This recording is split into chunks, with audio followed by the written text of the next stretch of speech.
Buck Rogers. It's got everything in it, every ingredient. Buck Rogers. It's got everything in it, every ingredient. George. Luke would never say that. I'm sorry. Well, in this version, see, I'm talking about the George Lucas Star Wars. This is the next generation of Star Wars. So I almost had to think of Luke as another character. Maybe he's... Well, you're assuming that I train Ray. Exactly. Sneaky. Do I? Sneaky. I know. I have to be really careful. People say, was it difficult to pick up and wield a lightsaber again? And I go... Do I pick up? Is it difficult acting in this movie? Am Well, I in this movie? I can promise you my part is twice as big as it was in Force Awakens. Are you bummed that Luke didn't get sort of a reunion with Han Solo? Absolutely. In fact, when I was reading it, I thought, if Leia's trying to mentally contact me and she's not successful, she'll rush to his Jesse, aid. can you... She'll get close to him. Jesse, and then can you get hear into me? some dire situation, and that's when I show up. Can you hear me at all? Yay! Yes. Save her life. So Can we you rush see to me? Han and are in the same position that I don't know Rey what's and going on Finn with my and screen. Chewie are. It Chewie says to that save it's, him, but witnesses. And I say, because he carries so much What's that emotional noise? resonance into the next film. It's the video is playing on my end. Okay, Oh, there we go. I don't know what's going on, Oh, but there we go. StreamYard is broken. Hello, everyone. That got fucked up. Yeah, your intro video was still just playing on my end. So I don't know what's going on. So on my end, the screen went black and it said video clips aren't working. And then I refreshed it on my main page and it was just, it said like, you know, the video has been taken down by YouTube. And I was like, what's going on? So it's broken. I don't know. I don't want to try to play any clips, but hello, everyone. Technical difficulties on my end. My internet's been being weird and I can't see anything because I've been wearing my glasses today. And so when I take them off, everything's blurry. But hello, Jesse. Howdy how. You ready? As it were. I'm not wearing my glasses. If I put them on, I would not be able to see, but I do have them nearby because I did get new ones. So now my eyes are like all adjusting, all weird. But yes, I like your glasses. I should have gotten styles like those, but I got these glasses like 6 years ago, and I got them for driving. So I usually keep them in my car. Yeah. But I've been noticing when I paint and I focus on teeny little details, whenever I look up, I'm like, I can't fucking see shit. Yeah. So I've been needing them around me recently. But hello, everyone. So we are going to talk about a lot of shit. So we're going to talk about Gina Carano getting fired. We're going to talk about how Kathleen Kennedy came out with a video for the Oscars saying, yay, women are fighting an uphill battle, but here are these women we're going to highlight being a total hypocrite. We're going to talk about how some weirdo who I guess starts fights with the comedian said shit about me and a lot of other people in the Fandom Menace. But before we get into that, what's new with you, Jesse? Whew, what is new with me? Saturday afternoon, it was really exciting because I got to sit down with Richard Chu to record our first part of our interview. So we got to talk all about his exit from Harvard Law and entrance into the filmmaking world. Really laid the groundwork for his experiences jumping into the 70s, where, of course, he edited The Conversation, One Flew Over the Cuckoo's Nest, and then our favorite movie, Star Wars. And for those of you that don't know, can you let them know who Richard Chu is? Yeah, he's the guy who edited those movies I just mentioned, as well as Risky Business and a whole slew of others. And yes, he does have an Academy Award for being one of the guys who edited Star Wars, which is fucking awesome. And so we'll be actually, that first part, I'm going to be cutting together tonight and dropping tomorrow. And then I'll be sitting down with him actually tomorrow afternoon to get part 2, which will include all those things. Exciting. And then there'll be part 3 and 4 at least. And the craziest part was, I don't know if you were on Mecca's stream when I mentioned this, but we got to talking about my screenplay after our recording session on Saturday, and he was like, "Oh wow, that sounds really good. You should keep me posted on it." And I was like, "Oh, nice. Okay, yeah, I will do that. Holy shit, amazing, that's awesome Academy Award-winning editor guy who made Star Wars. I will definitely let you know how."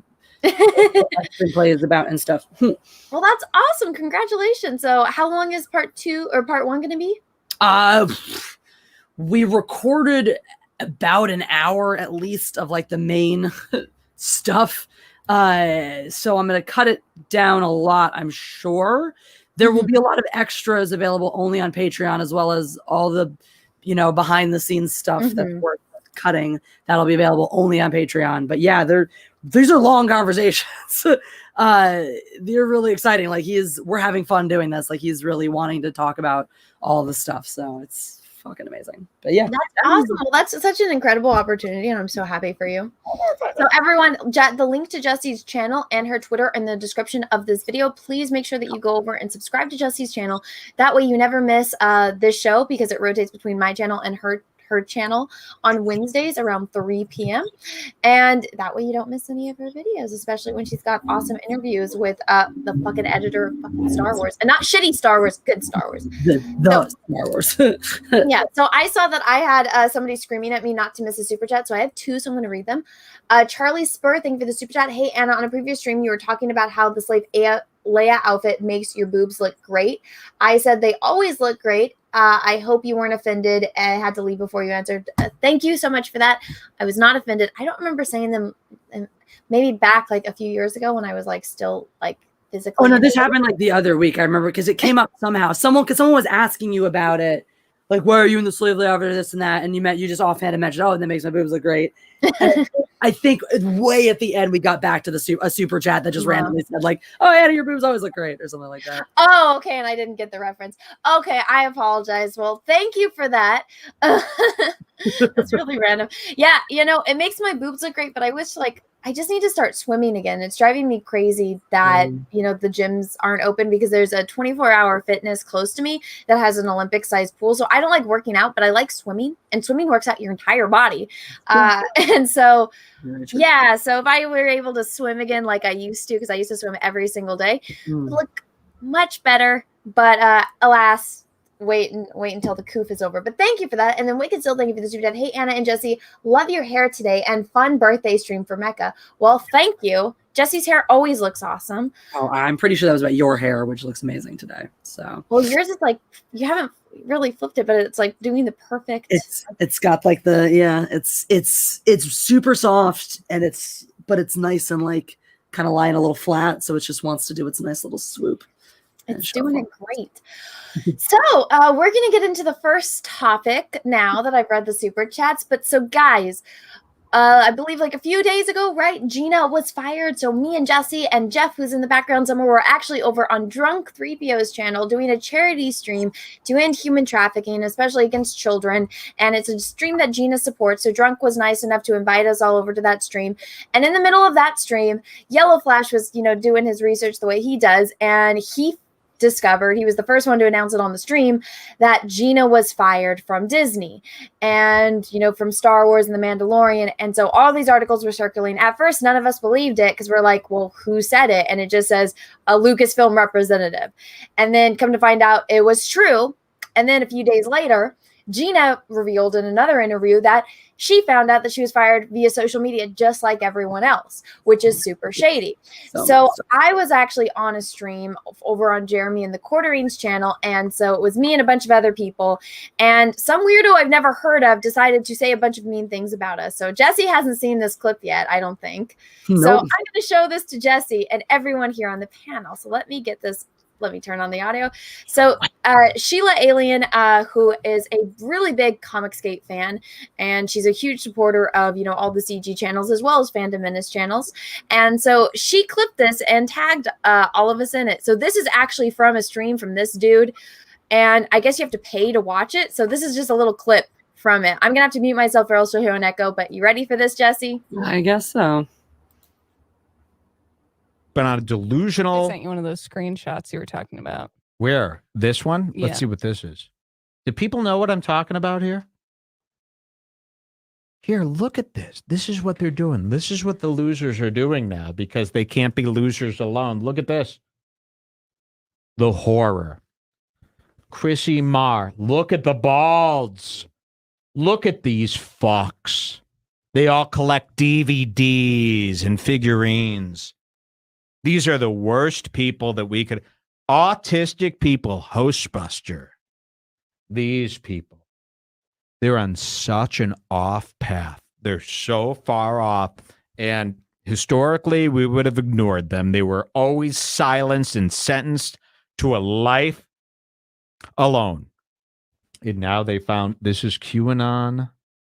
This is the Proud Boys. These are the scum of America's bottom floor, and they found community. It's the most dangerous thing happening today. And they almost know that what they're saying is nonsense, but they get their friends to agree with it. It's really weird. It's like when you see Gina promote the Proud Boys and pretend that they're just a great. They're not great. I don't hate great people. All right? You know, I don't do stuff like that. I know who's shit. I know who's full of crap. And these guys are bad.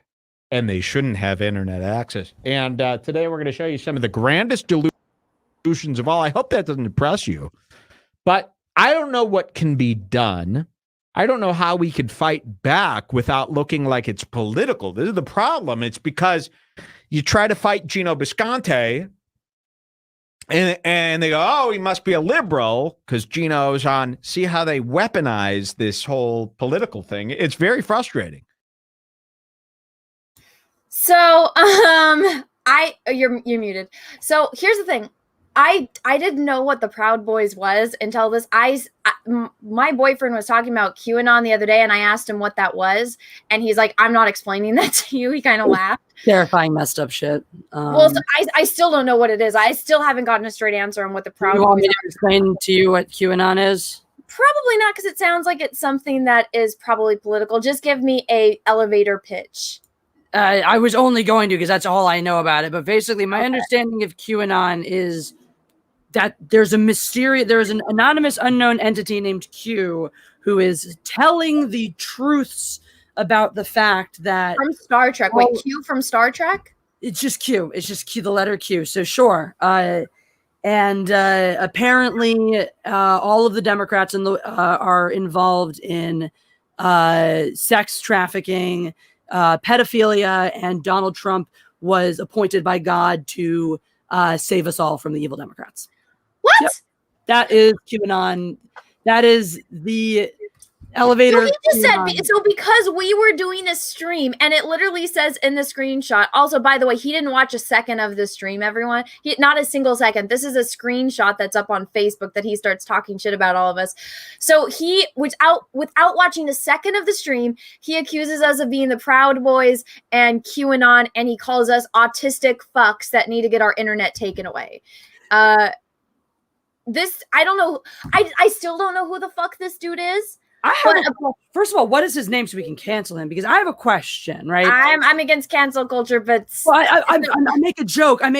But the reason I'm making a joke on purpose, because here's the thing: Sia right now is in the news. This fucking musician lady. They're trying to cancel her because she tried to make a compassionate movie about. Oh yeah, you told me about the autistic friend. So apparently she went back and cut out a whole bunch of shit that people said was offensive, and they're still canceling her and bitching about it because of the girl who played it isn't, actually autistic and this and that. So because she tried to do everything fucking right, he's still getting canceled for offending that community. But this guy's totally fine for this guy to just sit here and casually refer to anyone he doesn't like as autistic. But that's totally cool. I'm sorry, this isn't fucking middle school in the 90s where everyone's like, oh, that's gay. Oh, you're retarded. I thought we eradicated that shit. You don't get to be this super liberal savior guy and throw around the same shit that you're canceling us over.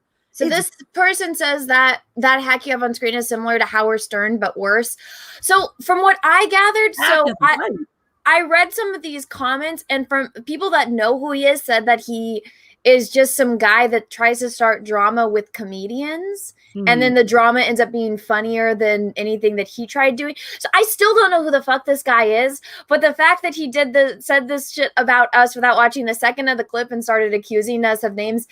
I usually don't like to talk about people that are purposely just trying to say shit about other content creators so that way they can get views and stuff.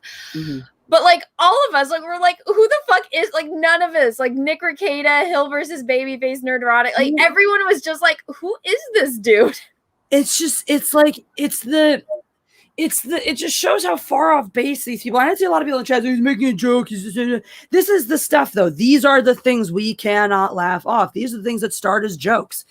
We should not laugh off the fact that this guy just immediately wanted to lump in some of the smartest, most talented, most interesting creators in our community with a bunch of other groups that have varying reputations. But the fact of the matter is, whether or not you agree with the reputations that those groups have or not, I do not associate at all with the Proud Boys or QAnon. I disavow both of those things 100%, 100,000%. I didn't even know what either of them were, but the fact that he just says it, it's like, what on earth are you smoking, dumbass? So I just wanted to highlight that and to show it because I'm like, who the fuck is this guy? And him giving a shit about like having DVDs and like figurines. That's the stuff that really fucking bothers me too. It's like, you think you're so clever. You think you're so cool being the guy pointing out, everyone else and how much better you are than them and how shitty. When you don't realize the people you are bullying, you are literally bullying people the same exact way we were bullied growing up. We were bullied for liking these things. We were bullied for wanting to collect stuff. We were bullied for our relationships to these properties. And guess what? The people you're describing, who are not the same people you think you're describing, by the way, but that type of person does exist. And a lot of those types of people come about and become adults with these dysfunctional adults, as you put it, become that way because of assholes like you, who when they were just going through their growing pains or being misunderstood or having interests that were different from you,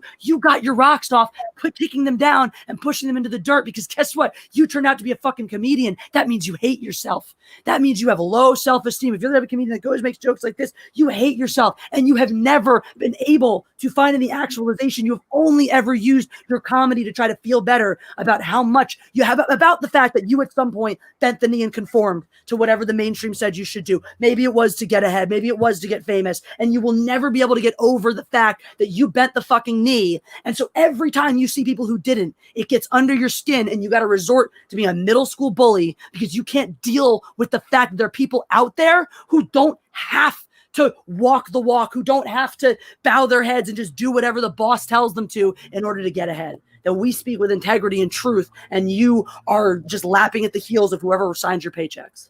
Yep, exactly. So that stuff is bullshit. But so this is actually the next topic I was going to discuss.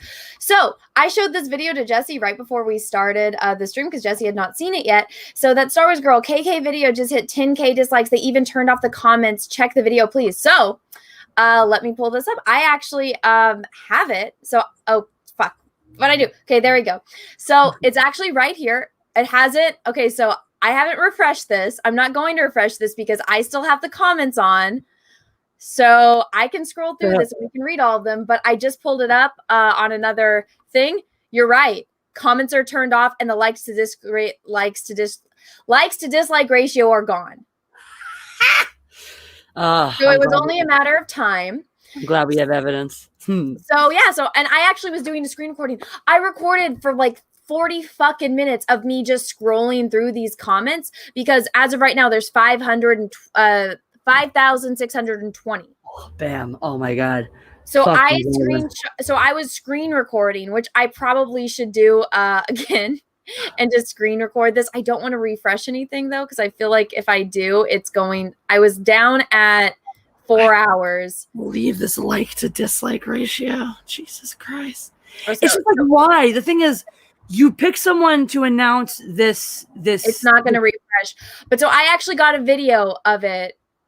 Back 4 hours back of all the comments and everything. So let me just I'm gonna screenshot it right now. I'll post it on Twitter. So there we go. Let me amazing. How beautiful. Okay, here we go. I'll do it live right now on air. Paste. Let me go bring this one up. And it's no.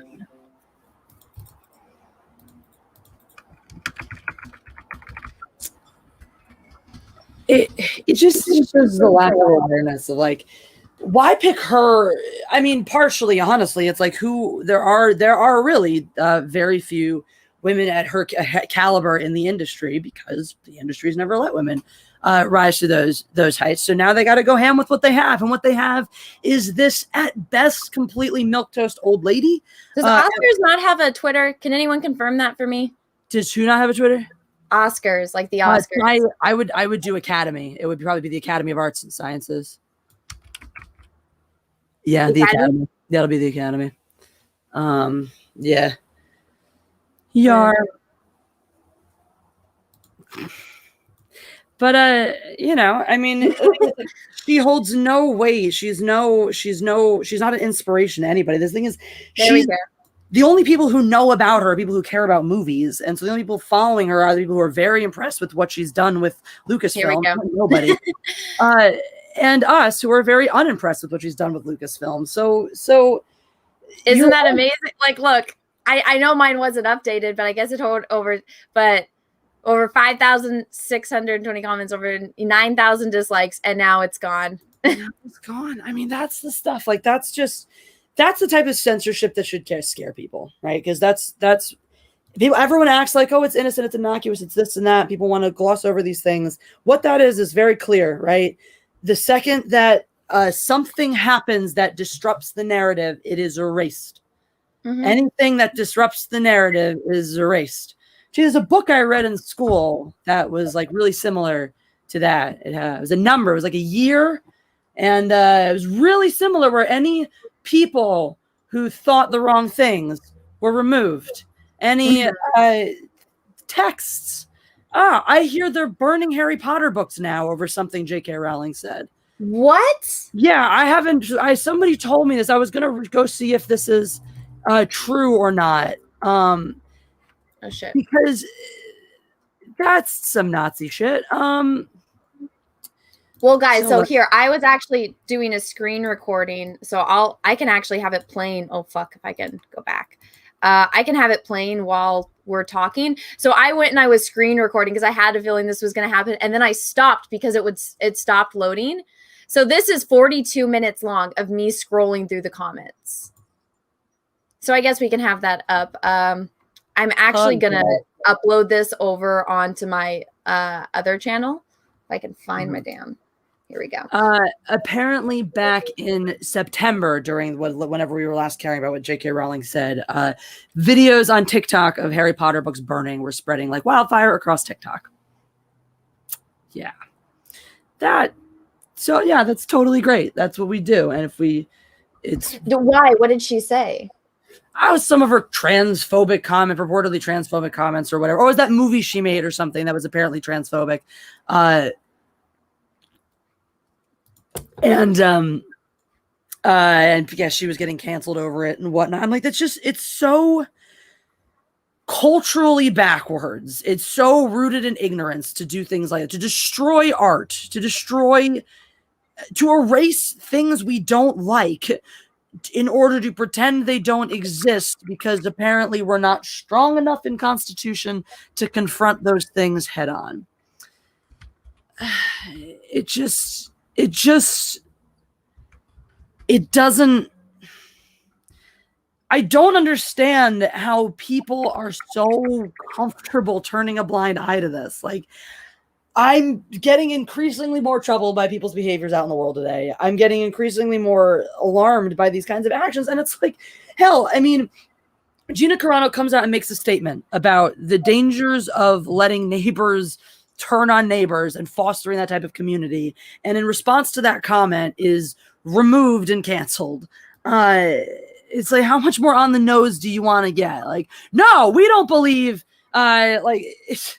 and then, I mean, the tweet, right? Like, you couldn't get more on the nose than that one tweet of, that you sent me, Anna, the fucking basically, oh no, oh God, it's terrible to compare conservatives to Jews in the Holocaust. What an awful, insensitive, terrible comparison, but it's totally fine to compare them to Nazis. Like, yep.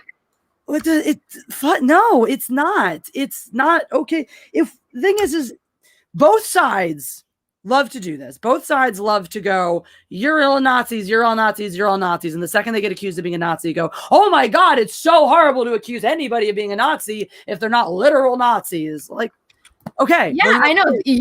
They're allowed to say it about us or people that they don't like. But the second that somebody says it about them, you're like, you don't know this affects me. Exactly. So if you want to fucking cry about, and then it's shit like that. It's shit like there's probably a zillion comments on that comedian's video. Owning these conservative assholes, fuck them, thinking they're so great, tooting their own fucking horns. Meanwhile, it's like, really, y'all are going ham on somebody who just used autistic as an insult. But I guess that's fine. I guess that's totally fine because now you're in the autistic community. That's like you will never be able to walk that ideology without rampant hypocrisy. And if that's not enough to let you know that it's not a good ideology, I don't know what the fuck people need, you know? Well, that's the thing, is that they don't know and they don't care. They're allowed to do it, but the second that we do it, or people that are on the opposite side, or the people that they don't like, then all of a sudden it's the fucking embodiment of all evil. So they're just complete hypocrites, and it blows my mind that they're allowed to get away with that kind of stuff. Because look, I don't like getting political, but as somebody that's completely neutral to both sides of the fence, when I find out that Portland is burning, that Seattle is burning, and then there's one day at the Capitol, and that's the embodiment of evil, but I mean, I couldn't leave my house because of riots going on in the streets. I mean, I think that's pretty hypocritical, you know? I think if you're going to talk about this, it should be full coverage of everything. And even when it comes to, yes, I know, nerdy shit like Star Wars. If Gina is going to get fired over a tweet talking about historic things that happened in our past, yes, it happened. We're coming up on the 100th anniversary of it in like 20 years or less than 20 years now. That shit happened. It's real. She's not allowed to talk about it, but Pedro Pascal is literally allowed to call half of, American Nazis, and another employee of Disney is allowed to say people who have children that are of this political party need to be thrown into wood chippers, and they're not fired, but Gina is. Some women say all white people are evil and white people are bad, but somebody who's not a racist, who's never said anything about a person's skin color, gets fired, but the ones that are actually spewing legit racism are fired. Yeah.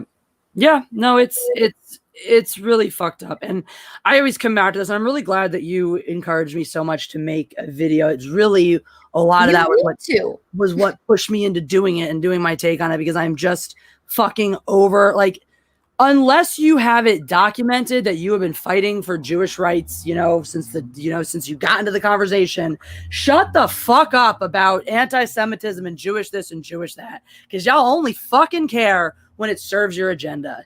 And I'm so sick of hearing people want to try to pander to me and tell me what it ends up becoming. It's like, just get every single person who's tried to pander to my perspective. The funny thing is, it's even happened with people who are on my side, but still trying to pander to me because I'm Jewish.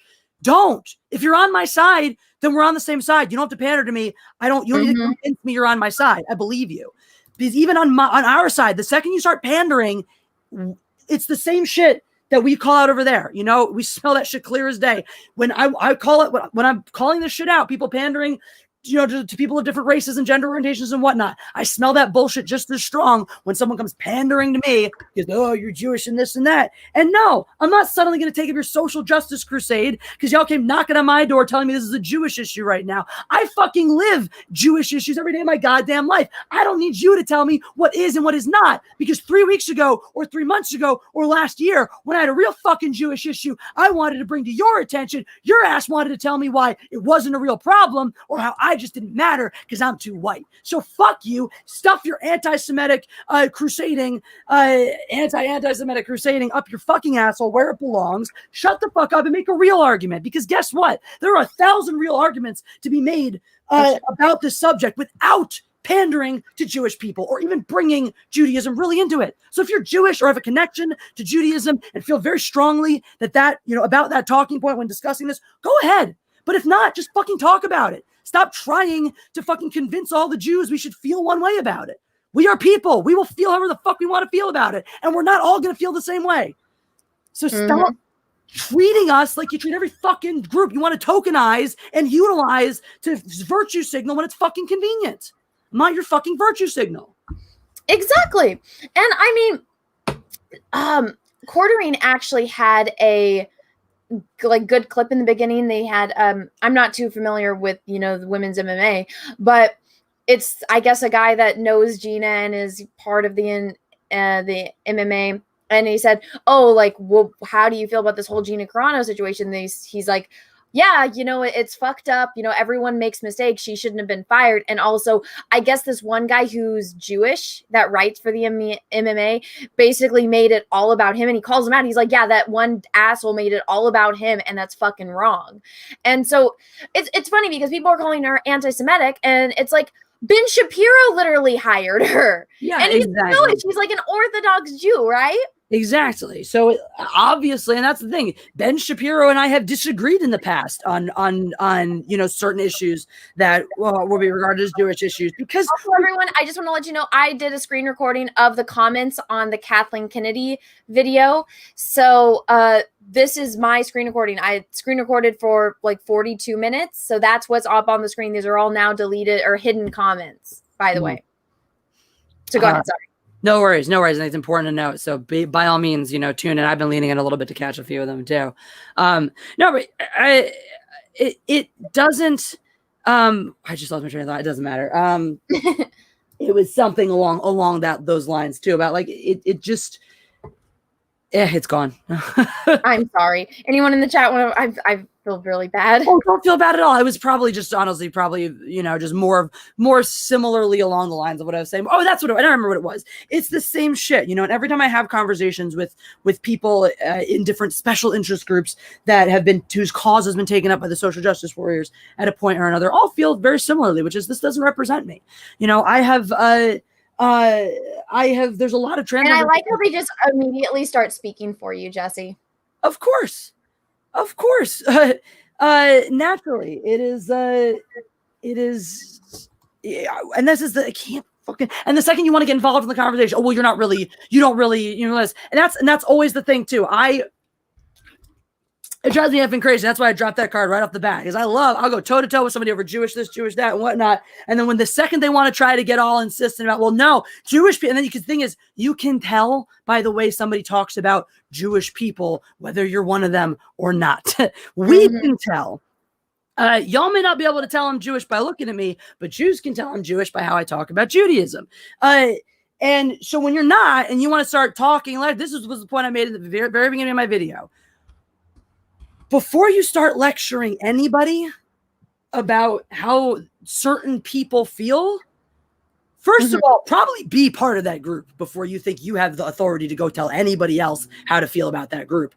Second of all, don't ever assume you have the authority to tell anybody how to feel about any group of people, or ever assume that you are the representative of that whole group. I had one asshole in my comment section that could not wrap his head around that fact. Kept going, you don't represent the Jews. You don't speak for all the Jews, Jessi. All I responded to him was basically, you're a moron, because I won't get into it with people like that. But the thing is I'm not trying to. I am trying to tell you that the people out there saying they represent the Jews don't, because here I am not agreeing with them. I'm not saying my perspective represents all of the Jews. I'm saying that I'm entitled to this perspective as much as anybody else, and it's nobody's business. It is nobody's business to tell anybody else how anyone other than themselves feels about anything. Period. End of story. Mind your own fucking feelings.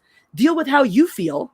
And don't worry about deciding how other people feel. Decide how you feel about the way they feel. And that's about as far as you can fucking take it. I don't know what else. And that's, you know, if that concept is unpalatable, then I don't have time for you. Because it's all of my rules of engagement are based on very basic things. Listen to the other person. Respect the other person's point of view, give everyone equal time to talk and share their perspective, and treat everybody's perspective, you know, honor it with the respect that you give your own. That's it. Tolerate differences, you know, tolerate anything except intolerance. That's it. I don't know why that is so unpalatable for some people.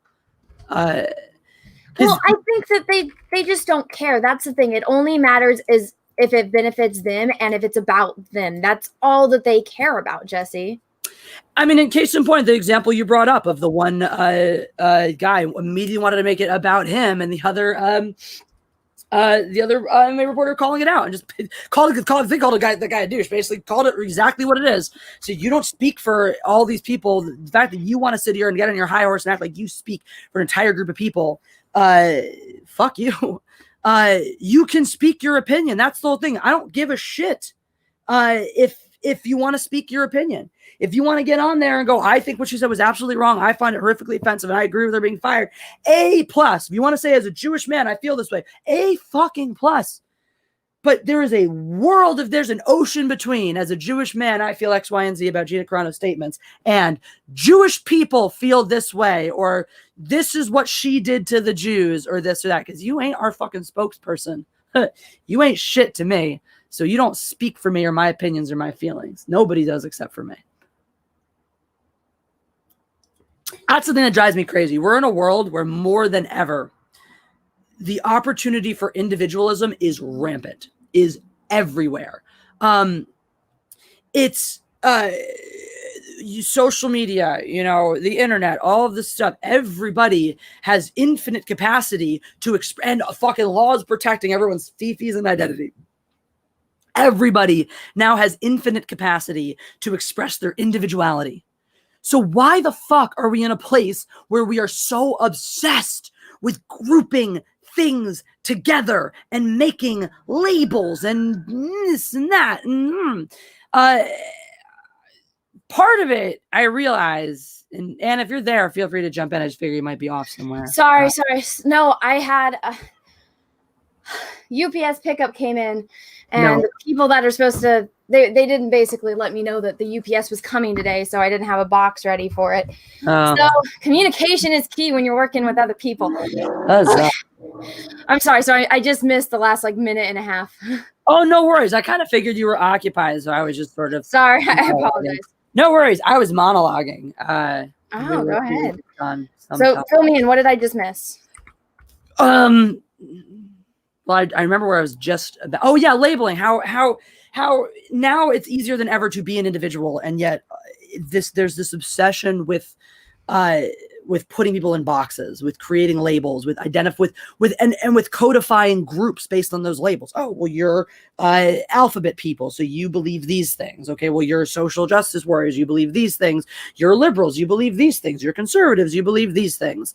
We put everyone in a box, and we reduce them to the most basic generic versions of themselves. Mm-hmm. Which is a ridiculous thing to do when we have more ability than ever to express every little bitty facet of our individual selves and lives. And most people are doing that. Most people are going on doing it on their Instagram, on their TikTok, on their social media. They are doing everything they possibly can to express those deep human desires, that drive them to crave popularity and acceptance and all this bullshit that we all fucking have. Everyone is out there trying desperately to tell you who they are. And because everyone else is so wrapped up in doing that, no one is bothering to listen. Just stop trying to tell everyone else what you think for a day, for one day. Don't tell anyone else what you think. Just go and listen to everyone else trying so desperately to tell you who they are and what they think. You will see a lot of patterns. You'll probably find a lot of parallels in your own life and the shit that you do too. And you'll start to realize that we're all looking for the same things. And because we're also singularly focused on getting it for ourselves, we are summarily denying it the people around us. And in giving it to those people around us, it is the only way we get it back for ourselves. So well said. You're always very articulate. I like talking. Well, you're good at it. That's one thing. I feel like I babble too much. And I notice this. This is one thing that I say a lot, which I feel bad about, but I say, over and over again. I don't say I don't say, well, I think I might say a little bit, but I was listening to a video back and every other sentence was, and I'm like, oh shit, I need to stop this. I'm a heavy I know that about myself. See, this isn't, since I put this up, we're not even halfway through. We're only 17 minutes in of this. So I am uploading this over to my secondary channel, which is That Star Wars Girl Live. If you guys want to see this, I have to put a disclaimer in the beginning for it, but it's very telling. It definitely is. I've been enjoying watching this scroll. And shout out to Riley Hallbrook, has been giving me a lot of love in the chat. Aww. Thank you. Anyone that gives Jessi love in the chat, we like. Thank you. So, I mean, I don't think we really talked too much about this. So for those of you that missed what this is actually about, it's basically Kathleen Kennedy saying, hey, you know, here's some women and women innovation and, you know, doing this, this, and this. But then the majority of the comments, if you can see it, is that, you know, they, she likes to virtue signal about women in media and women and, you know, breaking the glass ceiling for women. But then the second a woman has an opinion that you don't like, what happens? Bye, Felicia. We're not even going to call you. We're going to post it on social media, and that's how you're going to find out that you're fired. Yeah, that was bullshit. The thing is, it's the shitty way that acting works, too. It's like, the thing is, outside of that social media announcement, she probably would not have gotten notified, which is really bullshit at her, you know, working at that level and being with UTA and all that stuff is like, if you want to get technical, Gina Carano was not fired. She simply was not cast in the next season of the show. You know, they don't contract shows out beyond, sometimes they don't even contract you for the full season at a time. So when a show ends and they're in flux and going to the next season, so she probably had an inkling that it was coming because she hadn't been contacted about doing the next season yet. So she probably had an inkling that something was going on. But typically, like, if you're just a regular whatever something, you know, a regular actor on a recurring role on a whatever show and this, that, the other, no, any recurring role, you're probably going to get a call to let you know that you are. Well, if you have a good agent, right? Don't they just do it by season? Yeah, but the whole thing is so that's what I'm saying is like they don't ever have to call her up and be like, hey, you're fired, because she wouldn't have been under contract yet for the third season. Basically, they just never put her under contract for the third season. Mm-hmm. So again, she probably had an inkling that it was coming because it was probably past the point she would have expected to be renewed. You know, she's so friendly with Pedro Pascal. You know, he probably knew some new things and all that. But it really is it's a horrible sign of disrespect that they did that to her like that. Basically, they treated her like she's just any nobody, nothing actress, not someone who's built an incredible. Well, they leaked how much they paid her. She was only making about $25,000 per episode. Mm-hmm. Which, I mean, Disney has unlimited fucking well, maybe not now because their money, their money grubs, which were the parks, are not open. Yeah. So now, to be fair, that's also, for where she was at in her career, I would expect her to be a lower paid series regular on that show. But it's also like the disrespect and the treatment in the way they treated her with it really is glaring, because the whole thing is like, again, it's also a little different. It's not like she just came out of nowhere, like she's just been some nobody actress working on the streets of LA trying to make a role. She has a name for herself. She has an impressive career in the MMA, being a fucking fighter, and then has transitioned over and been working seriously, gave up that career and has been working very seriously towards making an acting career for herself. And this is a huge break for her, a huge thing. You expect her to be, from a role like this, ordinarily to be catapulted onto bigger and better things.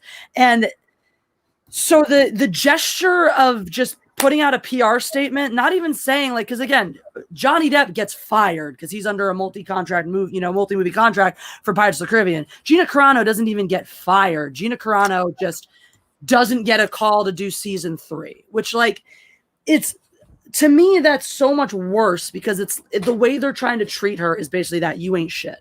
We'll fucking sit here and stand by these writers who are even less than you, who have done less than you have, and have run their mouth in more vile ways, when all you've tried to do is start conversations, maybe in ways that are a little too edgy for some people to handle, but that's all she was trying to do, and you really can't accuse her of doing worse than that. And to not just fire her, cancel her, all that shit, but to dismiss her in this way of like, oh, please stop asking us about this Gina Carano person. We don't even know who she is anymore. It's so dismissive. Especially since they were, remember when we were at Star Wars Celebration and they're like, here's Gina, Gina Carano. She's going to be a strong, powerful woman that's in this.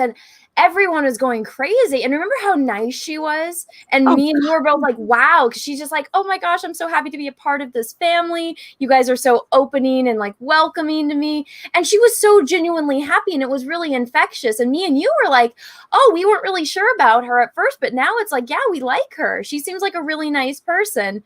And then look what they did.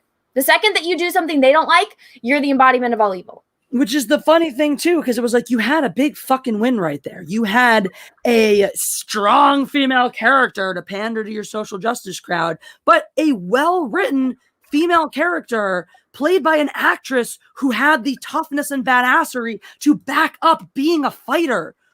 Everyone was on board because we were proving, and there was such a great opportunity to prove the point. We do not hate women. We just hate poorly written characters. You gave us a well-written female, and this is they're gonna want to now. You want to turn this on us? Oh, you guys just like Cara Dune because you like Gina Carano because she's a conservative. Blah blah blah. I didn't fucking know anything about any pervert kinds of tweets she made or anything like that before buying into Cara Dune, the character on the show. So it had nothing to do with that. And yeah, turns out, oh my God, you're actually authentic, true to life, strong woman happens to be a person who speaks her mind publicly and can't be silenced. Well, sounds like the traits you were going for when you cast an authentically strong woman to play your strong female role. And now you're mad about it. Now you want to fire her and cut her down for being exactly the thing that your brand so desperately needs. Yeah, that's cool, Disney. You have fun with that. And if you weren't reeling from enough bad publicity to fucking romance writer who wants to ask Ryan Johnson about his fucking trilogy, because that's the press that Disney needs right now. Oh yeah, the Raylo. So let me see. I'll pause this for a minute. Look, we're not even like over. I guess we are a little bit over halfway. I'll play this. Let me get it pulled up. So Ryan, I did a video on this the other day, but it's like, okay, what qualifications do you need to be able to interview a celebrity? Apparently, you just need to be a romance novelist for, I don't know, just a romance novelist. Didn't she win like a raffle or something? I don't know the entire background, so that's what it was. Everyone's making it out like this big interview that he did and whatnot. She fucking like won a raffle or something. It's a Zoom call. Oh yeah, it's like a Zoom. It was some raffle where she had to win a Zoom call and got to ask him some questions, and that's what she decided to fucking ask him. So, about Raylo. She wanted to about whether or not about his new trilogy too. She wanted to ask about whether he's getting a new trilogy. Well, so this is the lady. So if you go to her thing, this is literally her pinned tweet. Read the book inspired by me meeting Adam Driver, because she is a romance novelist and a huge Raylo fan. And so she wrote a book, a romance novel based on her, inspired by her meeting Adam Driver. You guys want to see the picture of her meeting Adam Driver? You can't make this shit up. You literally can't make this shit up. Dude, and so here's the link. And that was a comment on there. Like, she wrote a book about this experience. She's a mom. She's got 4 kids, and it's like, oh my God, those are the people that Disney has. In the book, when he's walking down the fucking red carpet, he catches her eye and just has to find her and pulls her into the back, and they have a whirlwind romance and blah blah blah, because she's just the woman he's been waiting his whole life for. Basically, that's basically the summary of it. What a fucking garbage woman.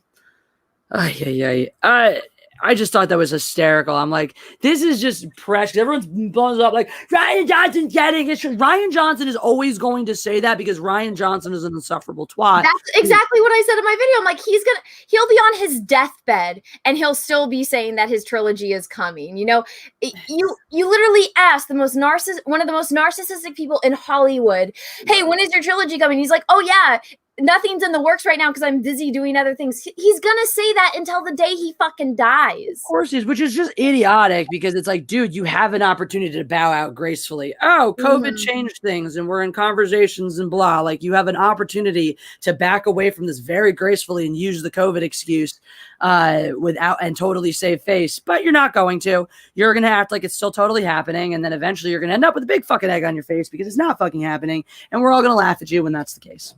So, have fun, asshole. Yeah, so I mean, going through these comments, I'm so glad. I had a huge inkling that this was going to happen. And so the fact that it did, I'm so glad that I spent 40 fucking minutes screen recording this shit, you know? That is valuable, and I'm glad all you the fucking comments. So I'm actually, like I said, I'm going to be uploading this over onto my secondary channel. Oh my god, yay. So you guys can all go back and look at that. But I mean, there was a point where I was 4 hours back and it just wasn't loading, you know? That's hilarious. That's amazing. I'm so glad you have this. It's so hilarious. It's just really funny to me. Like, why would you do this when you know there is a massive online community that despises Kathleen Kennedy? And like, there is not a massive online community that adores her. Like, I'm sure she has fans and stuff, but like, people like her don't usually get fans. Fans usually don't even realize what, you know, her roles are in creating the stuff they like. People like us realize what her role is in destroying the shit we love and talk about how terrible she is. But it's like, how did you think this was going to go any way other than this? But no, totally, it's fine. Just remove the public opinion on it. Remove how we think and feel about it. That's totally cool. It's not important what we think. All is important is what you tell us we're supposed to think. I brought up my stream over here, and so it showed I am one of those people, I drag things off of, you know, Google for thumbnails, and I just leave it on my background until I finally run out of space. Yep. So I know it showed my screen earlier. Yeah, I know it's embarrassing, but whatever. I'm one of those people. I'm chaotically organized, and I know where everything is that way. When everything's put away, you can't find shit. We were just having that conversation, Jeff and I, earlier today about how we're both like that. We're like, it looks like chaos, but we know where shit is. Usually. Exactly. Everyone, though, thank you to the 900 and almost 50 people watching. If you could smash the like button. If you are not subscribed, take a minute, hit the subscribe button, ring the bell for notifications. Also, Jessi's channel is linked in the description. If my moderators can be lovely human beings and drop the link to her channel in the comment section below, that would be awesome. So I actually want to play this video, and we're going to talk about it, Jessi. Let's see. Here we go. So yeah, the stalker herself. So this is Kathleen Kennedy's. Oh, I don't want to play this one because let me stop screen sharing for a second. Let me get the other one up here. It's Kathleen Kennedy's fucking Oscar video. So that way I can leave that so we can maybe actually go through and let's see and find and maybe read a little bit of these comments. I'm kind of sad I didn't leave a comment, but it is what it is. I'm still most proud of when Brie Larson asked in her first video suggestions of what to do. My comment was Tide Pod Challenge. Oh yeah, that was glorious and hilarious at the same time. Also, we will get to the super chats in a minute, everyone. Thank you for your patience. So let me share screen. Screen one. Oh, is that the right screen? No, this is the right screen. Share audio. There we go. All right, so you guys ready to like EFAP this Kathleen Kennedy video, which now has the likes and dislikes turned off? Oh my god.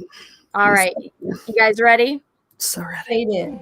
That I think is the funniest part. They didn't even edit it, and it's not even her fault. It's the editor's fault. So when I had this in my video earlier, I edited it for them. I'm like, here, you guys go. Oh god, how did you not tell her? Well, so it's somebody who's like, one of the funny comments that's now gone that you can't read said, "Oh, the editor must be a Phantom Menace." Because like that's you can't even follow her for that. She really never fucking reads anything ever. It's not her job. She's not an on-camera person. But come on, at least edit that out. Which I said, I'm like, this is the Oscars. Remember the people that give out the Academy fucking awards and they can't hire a good editor? Right. Like, whatever. You guys, oh my god. So if I have an echo, because sometimes that happens when I'm playing a video and I'm sharing the audio. So let me know in the chat if there is an echo, because it would kind of be it's kind of a pain in the ass to have to mute and unmute myself, because then I can't talk while we're doing this. But let me know. I'm going to try it without muting myself. But if there is an echo, let me know and I'll mute myself. So here we go. You ready? You ready to hear what this woman has to say? So ready. Lori Atkin. She was the first. Honored with a scientific and technical award in 1961 for her work at Technicolor. Lori was a scientist artist, a storyteller, a glass ceiling breaker. I like how it's so obvious that she's fucking reading. She's just reading off the script. It's like there's no passion. Okay, there is an echo. Okay, I apologize, everyone.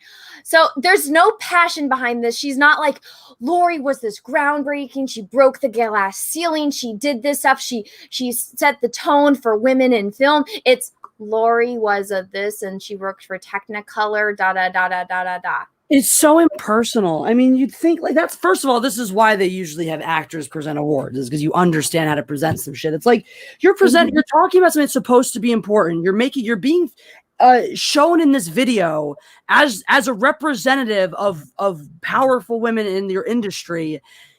Sit down and read the story of this woman you're talking about, this first woman you're talking about. Read a little bit about these 3 women you're honoring. Because that little bit, 10 minutes, an hour, reading, their Wikipedia pages will give you a connection to them. And we'll hear that when you talk about them.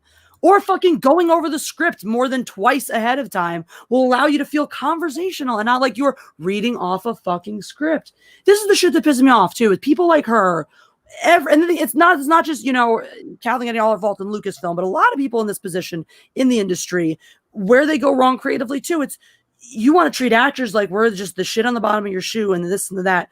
We bring the thing you don't have, that emotional life that your stories desperately need. And when people like this start sticking their nose into the creative process, is it any wonder why that life gets sucked out?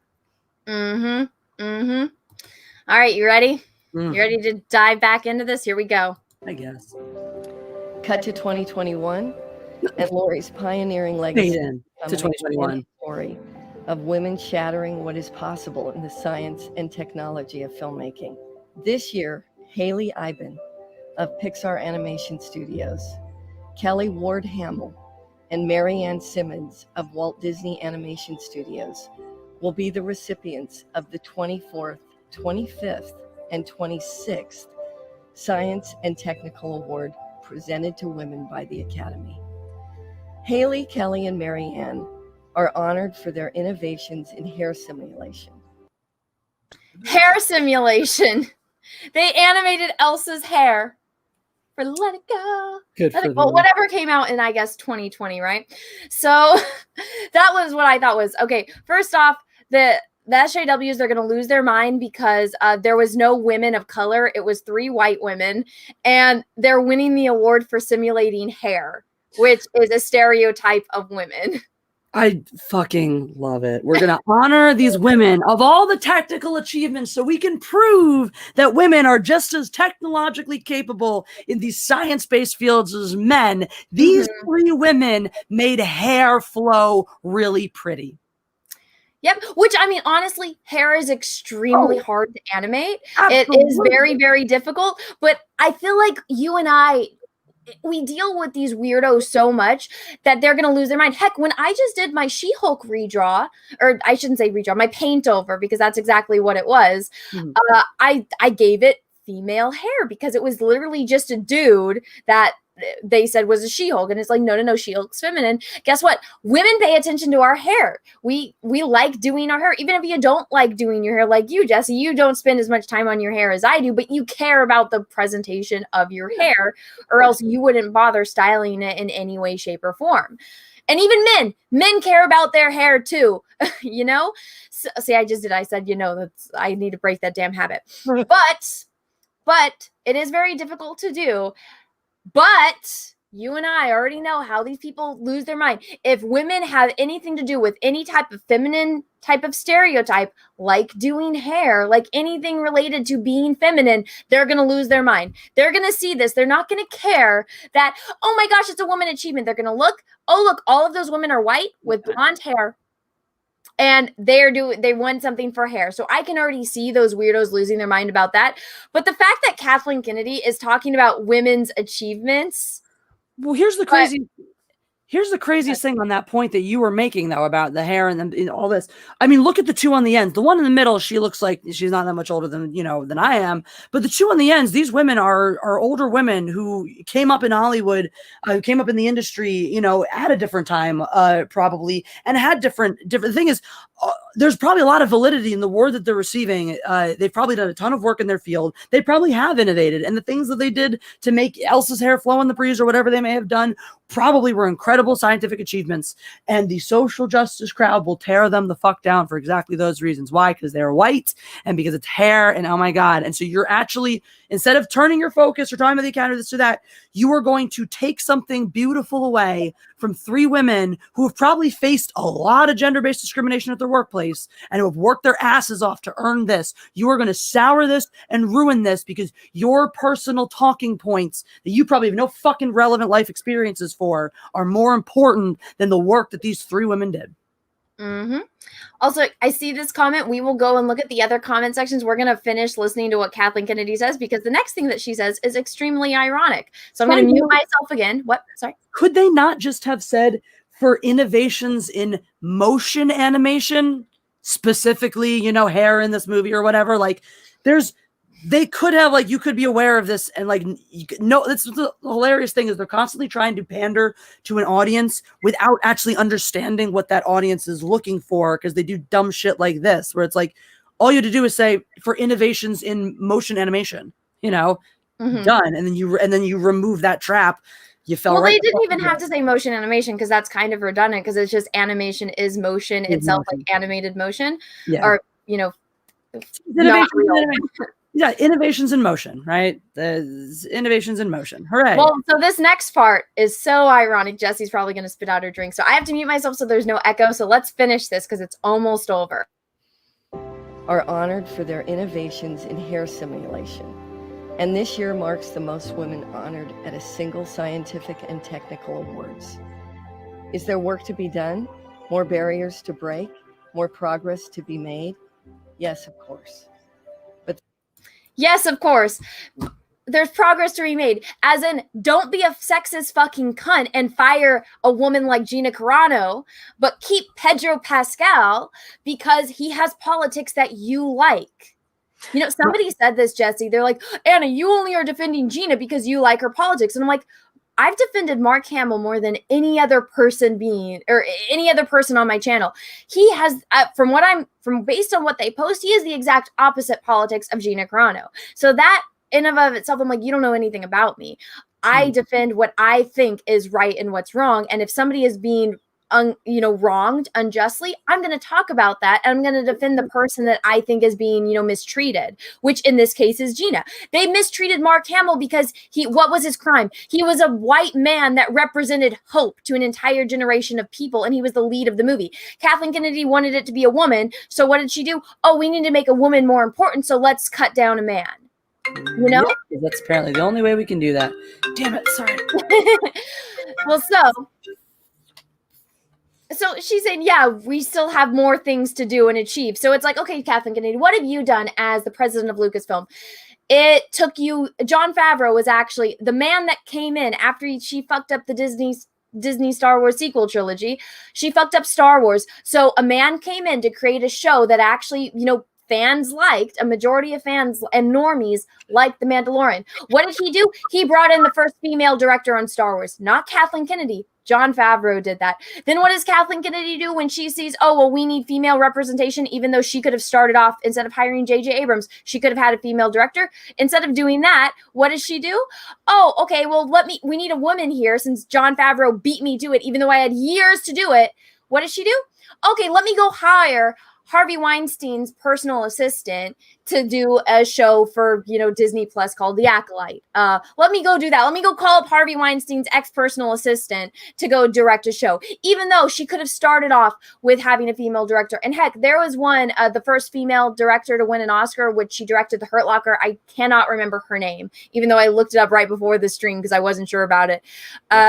Catherine Bigelow. There we go. Kathleen Bigelow. She could have hired her. She said, oh, this was the first female director to win an Oscar. I'm going to have her direct the new Star Wars movie for Disney. Catherine Bigelow would have been an awesome choice because Catherine Bigelow has a great track record directing action and directing military movies too, which comes into play when you're doing a Star Wars film because, yeah, right, there are armies fighting.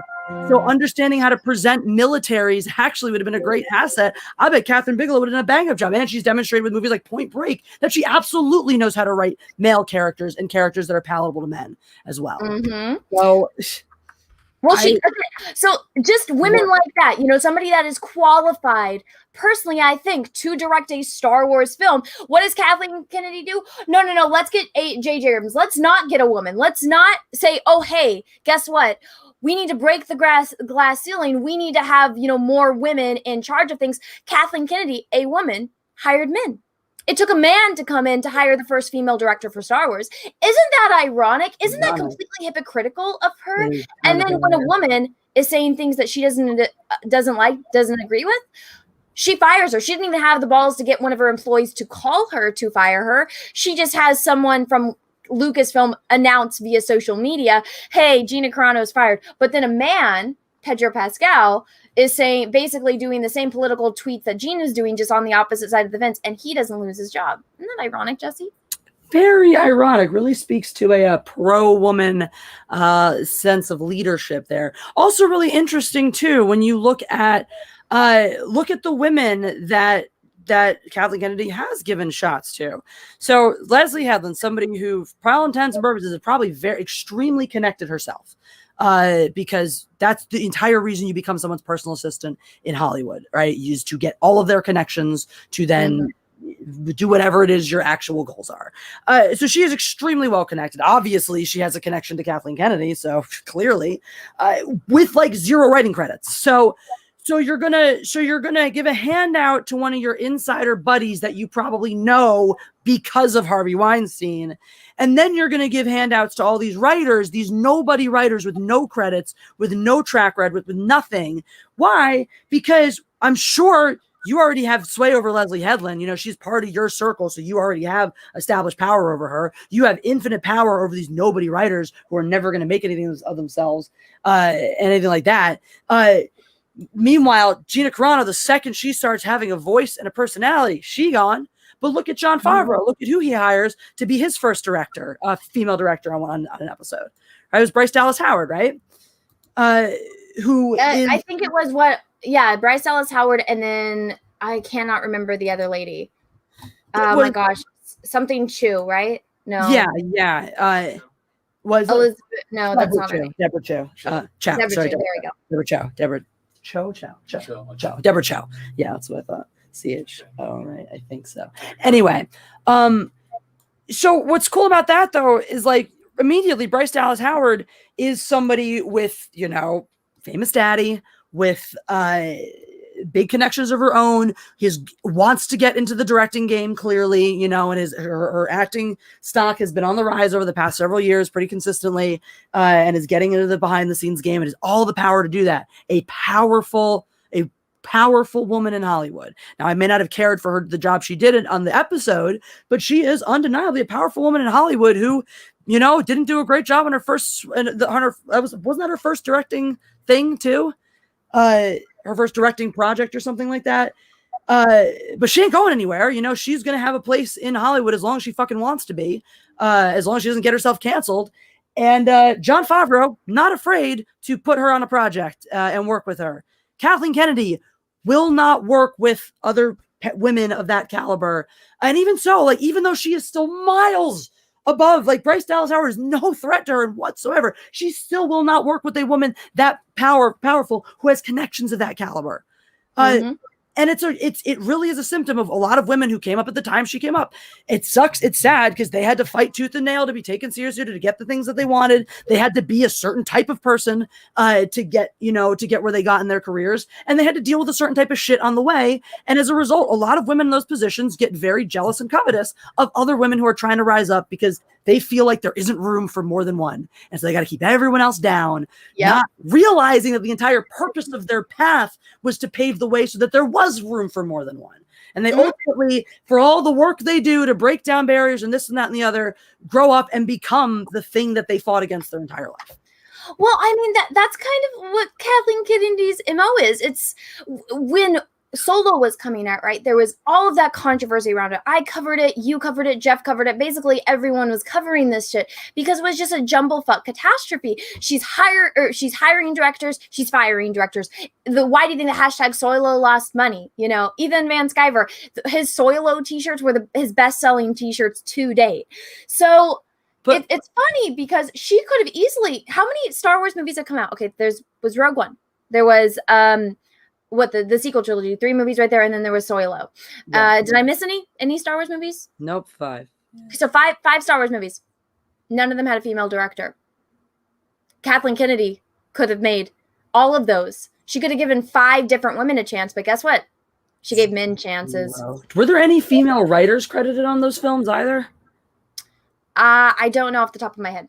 I don't know either, but I know there were no primary screenwriters listed. I know so maybe some women on the writing teams or in the writing rooms or whatnot. Well, she had the story group, which she just casually was fired. The lead female story group. So, and you and I have had to deal with this a lot because, oh, hey, guess what? Me and Jessi are both women. We know what it's like to deal with other women. And I know firsthand that I don't like working with a majority of other women. It's very rare for me to find a woman that I can get along with because guess what? Women are catty bitches. They're vengeful. They're very fake too. They won't tell you the truth straight up. So it's very rare when I find a woman that I genuinely get along with because also women are backstabbing cunts. Me and Jessi had this conversation a long time ago about, we weren't sure if each other were like a real geek or not because a lot of women that's why the term fake geek girl is around there. Because guess what? They exist. They really do. They stand out like a sore fucking thumb when it's just a girl that is pretending to like something to get attention. Now, me and Jessi, we actually talked about this because we went to Chicago and, we shared a hotel room and we're like, oh, I think both of us were thinking because we talked about it later, like, oh my God, we're going to kill each other. And then what happened, Jess? We got along so surprisingly well. We didn't have a single issue. We didn't have a single moment of getting sick of each other. And I'm someone who usually really values my alone time and my space. And I do not like other people. If I can't be around anyone for that long a period, unless they have that chill where you can just quietly not tax each other's emotional life while you're in the same space. And that's what happened. We just everything was fun. There was so much fun the whole week. We were on the same page about fucking everything. And it was like, oh, wow, I guess you're the real fucking deal. Yeah. And I mean, even before that, but I think us being stuck together for a week, it turned out to be a blessing in disguise. Yeah.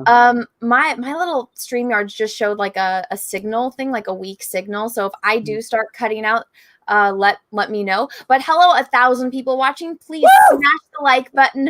And if you are not subscribed, smash the subscribe button, ring the bell for notifications. To subscribe to a channel is absolutely free. And check out my content. Also, Jessi's channel is linked in the description of this video. So go give Jessi a like and subscribe. Her channel is Mindless Entertainment. Mods, if you could drop that in the chat, that would be amazing.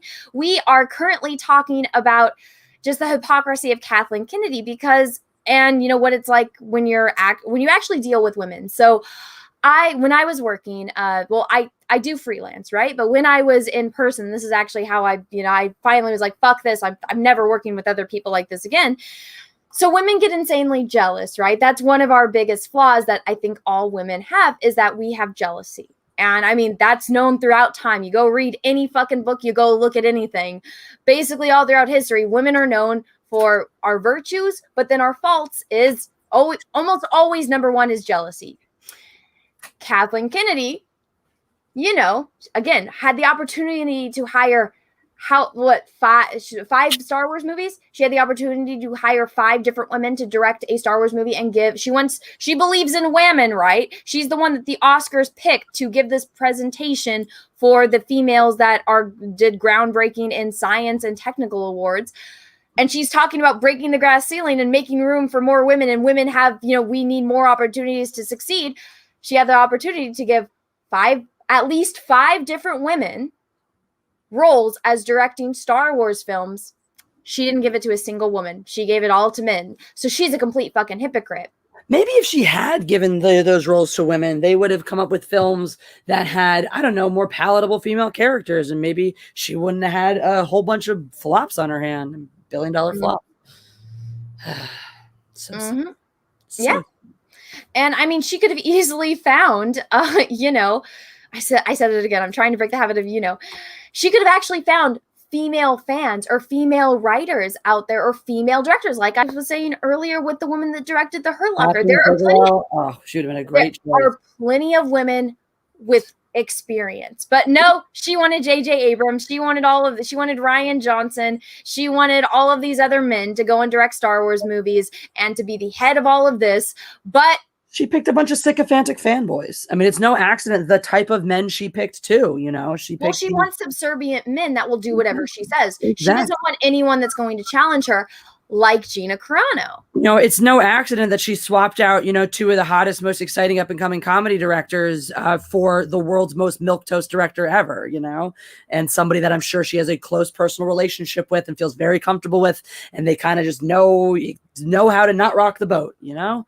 So it's a pattern of behavior. It's really not. It's very transparent, you know. She's very, all of her actions, everything's consistent, you know. It's not like this great mystery for us to sit here and unravel. We're pretty much like, we can look at this and just tell you exactly everything we say tracks with everything we've seen before, and it'll track with everything we see from her, you know, moving forward. She's very transparent. She's not cagey or shady or this or that. She's pretty much on the fucking nose with this shit.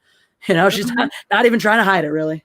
Yeah, so let me finish playing the video because I wanted to stop and talk about that part. It's almost over, I promise. Yeah, I heard someone bitching about having to see her face. Story of women innovators making movie magic. Their story isn't ready to fade out, not even close. Today, more than ever, cinema storytelling is science. Cinema storytelling is technology. And women are helping to redefine science and technology in the movies. And that means a brave, bold future without limits for each and every storyteller. Wow, so inspiring. Without limits, except for Gina. Gina was limited on what she was allowed to say on social media. Pedro Pascal wasn't, but Gina was. Okay, so let me see. So yeah, comments are now turned off. There's the, you know, the like to dislike ratio has been taken away. I got screenshots up. It's never gonna end. That will never not be so funny. Somebody said go check the last Oscar video. Comments continues. Okay, so let's go to the Oscars. So I like how that one has views now. So here we go. History of Science and Tech Awards. So is Kathleen Kennedy in this one too? Maybe. No, it's just like, it may just. I think it's just people probably using it as a vessel to rant about. Yeah. So people are using it. So it's the same one carried over. So here are the comments. And then there's the like to dislike ratio. So you turn off the comments on the 10K dislikes versus 100 to likes on Kathleen Kennedy video. Is there no bone of integrity with you people? Hashtag justice for Gina. Hashtag justice for John Boyega. Hashtag justice for, oh shit, I don't know how to say that word. I can't say it. Justice. Cancel Disney Plus. Hashtag fire Kathleen Kennedy. Over 10,000 dislikes. Oh my gosh, they're not even kidding. Yeah, everyone moved over to this. Dude, it's hilarious too. Like, oh fuck, just saw the train of thought again. It was a good train of thought too. It's so striking to me. The irony couldn't be clearer that she finishes the video saying how important it is to have let every storyteller tell their stories when they take the comments off the video. I was like, all right, every storyteller, except for the people who have stories that you don't like or tell a story that you don't think is good or that people shouldn't see. So every storyteller that you decide deserves a shot or deserves a voice. It's almost, it becomes this, like, at what point does it not become this like scary double talk of like, you know, someone looking you in the eye and saying your voice matters while like summarily sewing your mouth shut, you know? Like, that's what this shit feels like. It's that level of like scary future dystopian sci-fi. And at what point do we hit that point of no return? That's the whole thing. Is you have people saying everyone's being too alarmist. Everybody's, you know, people want to say that we're heading towards this horrible dystopian future, being way too alarmist and this and that and the other. And then you have those of us saying we're headed towards this horrible dystopian future. And the sad part is that if not enough people realize that that's where we're headed, then by the time that people do, it's too late. You don't course correct at that point. You know, you look throughout history. That's why we have history, because you can trace this shit back. This is not just people looking around and raising alarm bells for no fucking reason. It's people tracing the social and cultural evolutions throughout countries all over the world, throughout history, and observing patterns and seeing where patterns like this lead you. And it's not a good path. It leads to destabilized nations and civil wars and revolutions. And it's not fucking good for anybody. Certainly not for the economy. It's not, but they're vilifying the people that they think are villains. But it's like, you should take a hard look in the mirror before you try to vilify people that are just expressing their opinions. Because, and this is the thing, people, especially narcissists, don't like hearing that they're wrong and cannot admit that they're wrong. You know, I fuck up all the time, and I'll own up to it. And yeah, it's embarrassing sometimes when you seriously fuck up. But I mean, heck, half of my videos, I get comments saying, Anna, there's a typo in the title. I'm like, ah, shit, my dyslexic ass didn't catch that. Thanks for letting me know. And then, but with them, they're like, no, we can do nothing wrong. Like Ryan Johnson, is there any valid criticism to your movie? No. Kathleen Kennedy, oh, guess what? You did a video where you're being a complete hypocrite. What do? Turn off the likes to dislikes ratio. Turn off the comments. It's funny. It's funny how ironic, but people don't like being censored, and they're going to fight for it. Of course. Of course. No, people don't like being censored. And it's 408 now. Should just continue updating this. That's why I love what Gina Carano is doing. Is the thing is, it's a huge step down for her to be, you know, doing the Daily Wire movie. But the flip of that is, there's also a lot of freedom she's going to get in creative control in that she probably wouldn't have been granted for a very long time, staying in the industry as she was. So the great part is that she's, rather than taking the L on it, you know, or looking for a new career, she's really doing the only thing you can do, which is not to fight back one-to-one, or, you know, yell and scream and try to tear doors down, but just go out and continue to be the example that she's always been. You know, you don't like me, I'm not going to shut up. You don't like what I have to say, I'm going to go tell it to people who want to hear it. You don't like my stories, that's too bad. They're not going anywhere. Exactly. And you know what I love is she could easily just be completely silent about it, right? She could shut her mouth, not post, delete all of social media, and just be completely subservient and silenced to it, and keep her job, right? She can. You know what else she could do? She had another route here. She probably could have built a lawsuit for libel against Disney, sued, and they could have quietly settled out of court for millions of dollars. But she would have had to sign NDAs and she had never been able to go public with this stuff, and probably never been able to act. And she would have, honestly, if she did that, then nobody else would ever hire her again, because she's exactly. Well, she probably would have to basically accept being blackballed which Gina's not about. No. But instead of silence, so that way she could keep her job, she said, no, fuck this, I'm sticking to my guns and I'm going to do what I believe is right. Which, yeah, doing a show, which I didn't even know I don't know anything about the Daily Wire. I didn't know that they had a streaming service until I was reading that damn article. I was like, what is this? I don't know anything about Ben Shapiro. And I even said in my video, I'm like, I'm going to have to go ask Jessi, because all I know is that he's Jewish, but he's a certain type of Jew, which you said is different than the type that you are. Yeah, which, I mean, it's like Catholicism. There's different types, right? I'm right on this? Okay. Yeah, I don't know anything about Christians. Okay, well, all I know is that if you go to a different type of church, it's different. And so I don't know. Yeah, there's different sects of Christianity too. Yes, and I guess there's different sects of Judaism. It's with Christianity, it's more like different branches. With Judaism, it's more like levels. So it's like Reform. Okay, I think that's the way I described it, because I said, from what you told me, is that he's more hardcore Jewish than you. Exactly. Judaism, it's like Reform, Conservative, and Orthodox are your basic levels. Reform is like, I do the holidays and shit. And yeah, it's like you're culturally Jewish, but you probably don't give a shit up to like you observe the holidays. And conservative is anywhere from like you go to synagogue like for the holidays, maybe for Shabbat, up to like you keep kosher probably at home. And then Orthodox is like whole 9 yards, kosher, observing Shabbat, all that stuff. And all that. And then like within that, you have like the Hasids, which are slightly different versions of Orthodoxy. And then at the Reform level, you have the Reconstructionists, which are basically the social justice version of Judaism. So you have the weird little offshoots like that. But for the most part, it's like Reform, Conservative, Orthodox, and you fall in some sort of sliding scale. Orthodox, right? In there. He's Orthodox. Yeah. And I'm Reform. So Okay, so basically, and then everyone is saying, oh, because she posted that one meme that I guess used a picture from the Holocaust, it's a TikTok post that she shared on her Instagram story.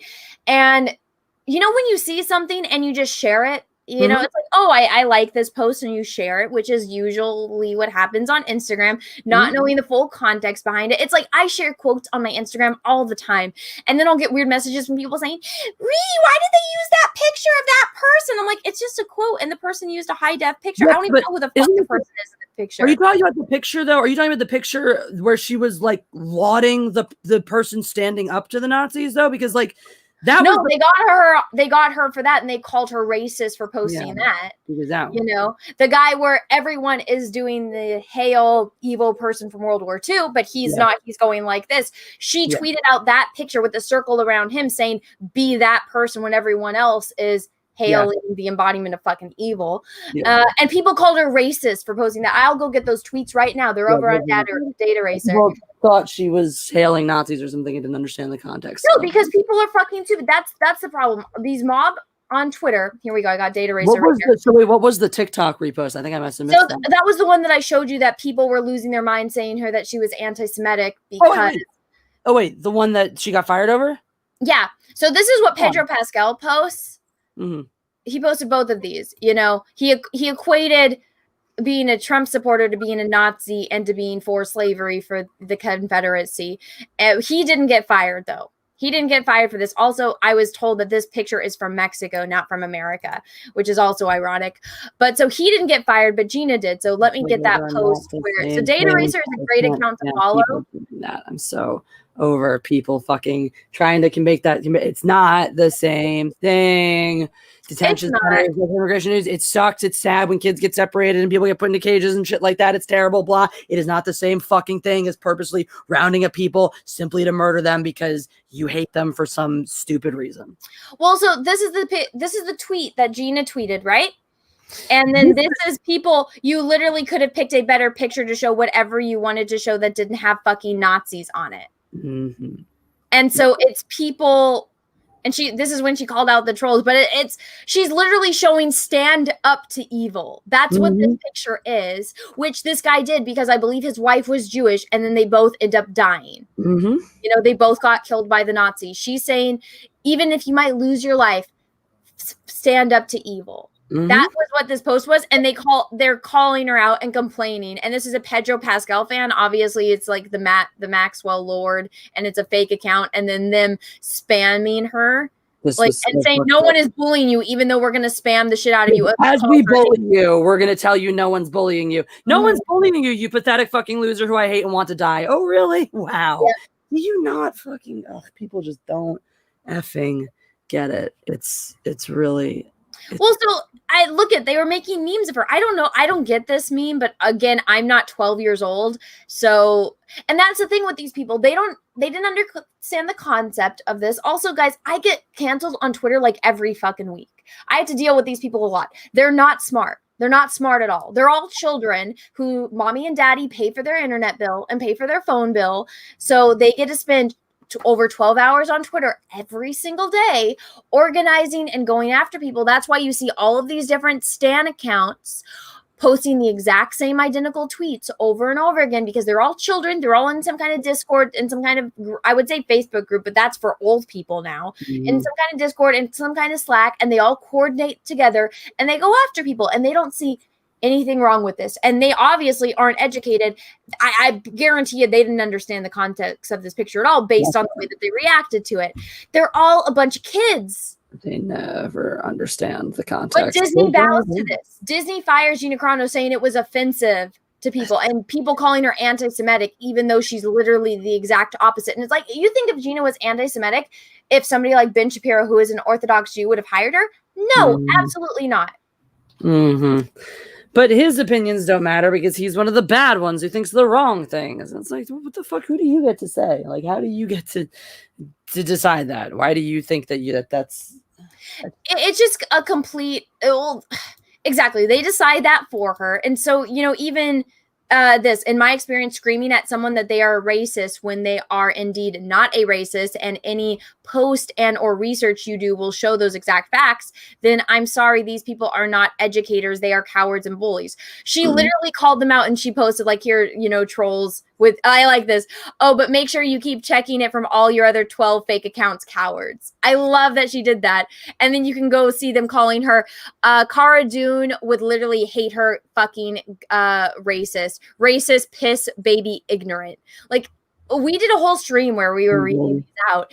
It just blows my mind how insane these people are, and telling her to shut the fuck up. And she literally called them out, and they did exactly what she called them out for.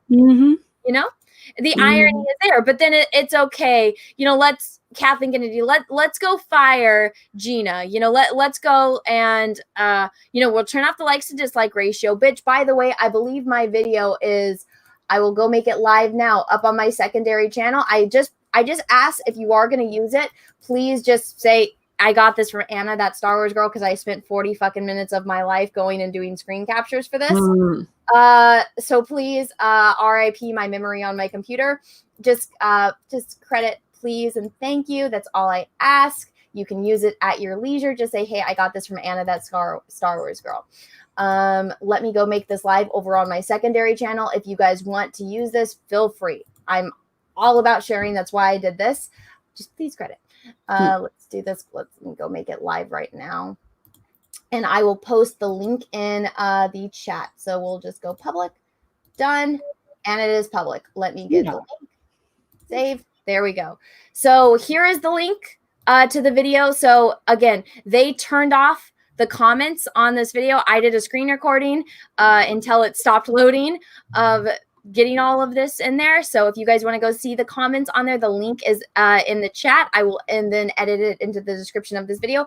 But go check it out. And I even said, I gave a little disclaimer and whatnot in here, but go check it out. Go share it. I'll go post it right now on my Twitter because I did post the screenshots that I took. It's just absolutely ridiculous.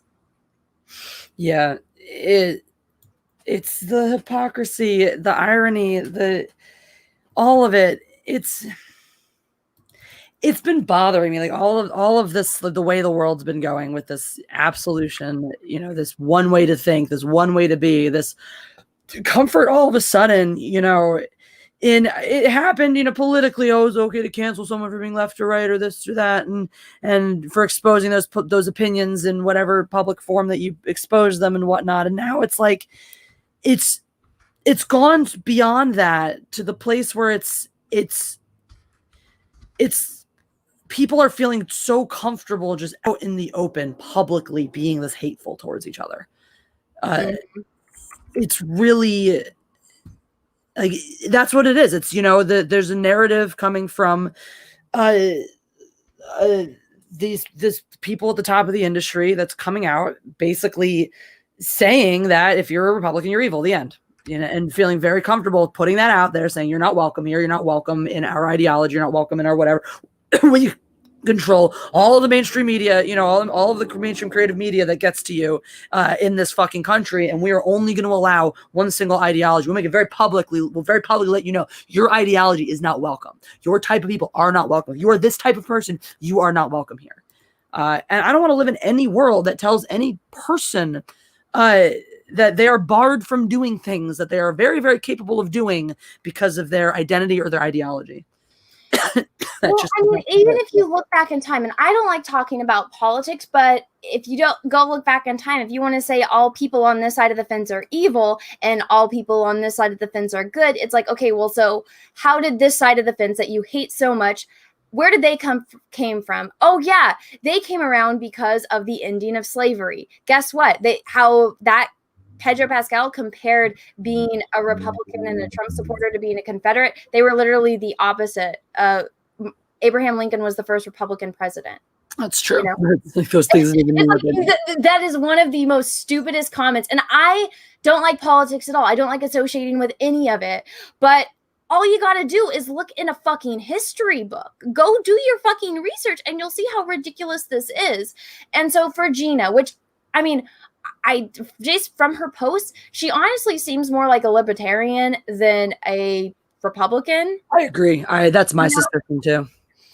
Yes, guys, I know I'm going to get to Super Chats, but we're in the middle of a conversation here. And again, guys, if you guys want to go check out the video where I did the screen recording, you can go check it out. The link I did post it. I will post it again. I just posted it on Twitter, actually. So there we go. Here it is if you guys want to go see and go look at all the comments that were there before it was deleted and the like to dislike ratio.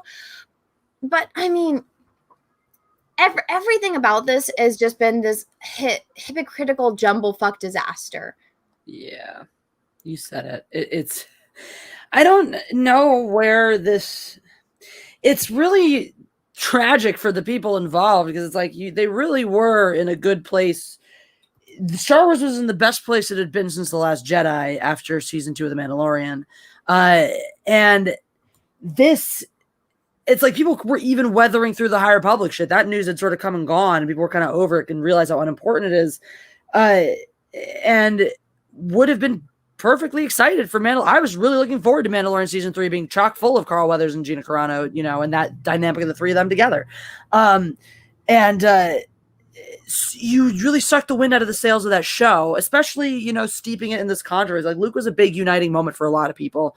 Even though I have certain feelings about it, I acknowledge that it really brought people together in a way that nothing else in the Disney Star Wars era has. And to so completely and absolutely tank all of the good that did immediately afterwards, based on some. And here's the thing: there's the public narrative, and then there's the truth, which is the truth is really that because of the nature of the last tweet she wrote, the thing she got canceled for, the nature of that statement, it was easy to twist it to make it sound anti-Semitic, and it was therefore going to be very easy. Basically, put it this way. If you want to have a job in the industry, do not talk about Jews unless you're Jewish. It's like, and the thing is, it's not conspiratorial or shit like that. The thing is there, go look at who runs the major agencies. Gersh, one of the biggest agencies. Eric Gersh is Jewish. I think most of the agents at UTA and CAA, most people who run those agencies are Jewish. Most of the major agencies are that. A lot of people at the production companies are Jewish. When you want to have a job with people, you probably shouldn't piss off the boss. Go to work for a company that is run by Indian people. You should probably not make a lot of social media posts comparing things in your life or other things to, I don't know, things that have gone on in Indian history. Because no matter what, that's one of the things. It's just like, that's one of those things that, like, it's sad and it sucks. But, like, if I were friends with her and I knew she was going to put something like that out, I'd be like, bro, not that one that way. Figure out how to say exactly what you want to say in some other way that's just as powerful. Make a comparison to something else, some other atrocity that's similar, because you can, but just don't do that, because it's just that. It's like, if you know who your bosses are, you're not going to get anywhere by trying. Then it becomes a virtue sign. It's like, you're not going to get anywhere virtue signaling to them, and you're certainly what you're going to do is run the risk of pissing them off. So I will be right back if you want to get deeper into this, because I have to pee, so I'll be right back. Yeah, go for it. So the thing is, it's one of those things where it is 100,000, and that's why it's like, in the context of, because I hear a lot of people trying to justify it in that context. Well, she said somebody pissed off her employers and they fired her. In that context, that's fine. And that's, again, why it's such a shitty situation, because it's like, shit, there was no way for her to wiggle out of that one. There's never going to be, because of that, it was that simple. It was like, I 100% support everybody's right to do and say whatever the fuck they want to say. But the whole thing is like, there is a point at which you can, there's a point at which you just have to make decisions as to what, as to what's important to you. And I'm 100% fine and consider with everything Gina Carano has done because the way she's conducted herself in the wake of this, she lost this job. She went out to make another something. And that's great. So she made the executive decision that that integrity is critical. And to her, and so she was willing to sacrifice everything on that altar. That's fine. Like I said, I think there's a way forward to make the point that she was making without using language that you kind of should know is going to push buttons. It's not about like, oh, censors over this or that. It's like, okay, you can run around the world and never censor yourself at all whatsoever, or you can think about the fact that certain things you say are going to push certain people's buttons more or less than others. I think this is just a situation of her not being in the loop enough to really realize what buttons were getting pushed in what ways, pushed the wrong ones. And what I was kind of saying while you were gone is that in a vacuum, you had a lot of people saying, well, you know, she said some things that pissed off her employers who were Jewish. They have every right to fire her over that. That I don't disagree with. But you cannot take this in a vacuum because it's not that. That's ironic considering Pedro Pascal is doing it. Exactly. Because that's the whole point. In a vacuum. Pedro Pascal compared the kids in cages thing to the Nazi the Jews that were taken by Nazis and put in concentration camps. So I think that's where she made the mistake, is that, okay, so when you're dealing with these people, and I get canceled on Twitter like every fucking week, so I deal with these people a lot. You can't stoop to their level as much as you want to, as much as it might grind you and get underneath your skin. You can't do it. You have to be careful. That's why I don't say certain words on Twitter, because I know they'll be able to flag me. They can call me a cunt. They can call me a Nazi, which they do. I sent this screenshot to Jessi. This one weirdo, they've been calling me a Nazi for the past 6 days because they didn't like I did a She-Hulk thing and that I'm defending Gina. They're allowed to call me a Nazi bitch. And guess what? Twitter says that there's nothing wrong with that. If I were to say it back, I would get flagged. And I'm not going to call somebody a Nazi because that's insane. And unless you are literally a Nazi, I'm not going to call you that. I've been to a concentration camp. I've seen the shit that they've done. It's a completely different. When you understand the context of what a Nazi actually is, you would never dare say that to somebody. Yeah. And it doesn't matter about censorship. It's a matter of right and wrong. And they don't understand that because they're uneducated children, right? But so when you're fighting these people, you have to be smarter than them. You have to be able to outsmart them. And that's the thing is people say, how can you do this, Anna? It's like, it's funny at this point. They're fucking stupid. And I'm just exposing their own stupidity and their own ignorance. It does become amusing after a while. And I mean, I'm talking to you and I'm like, this person is a fucking idiot. Dude, and I do my Ryan Johnson laugh with that.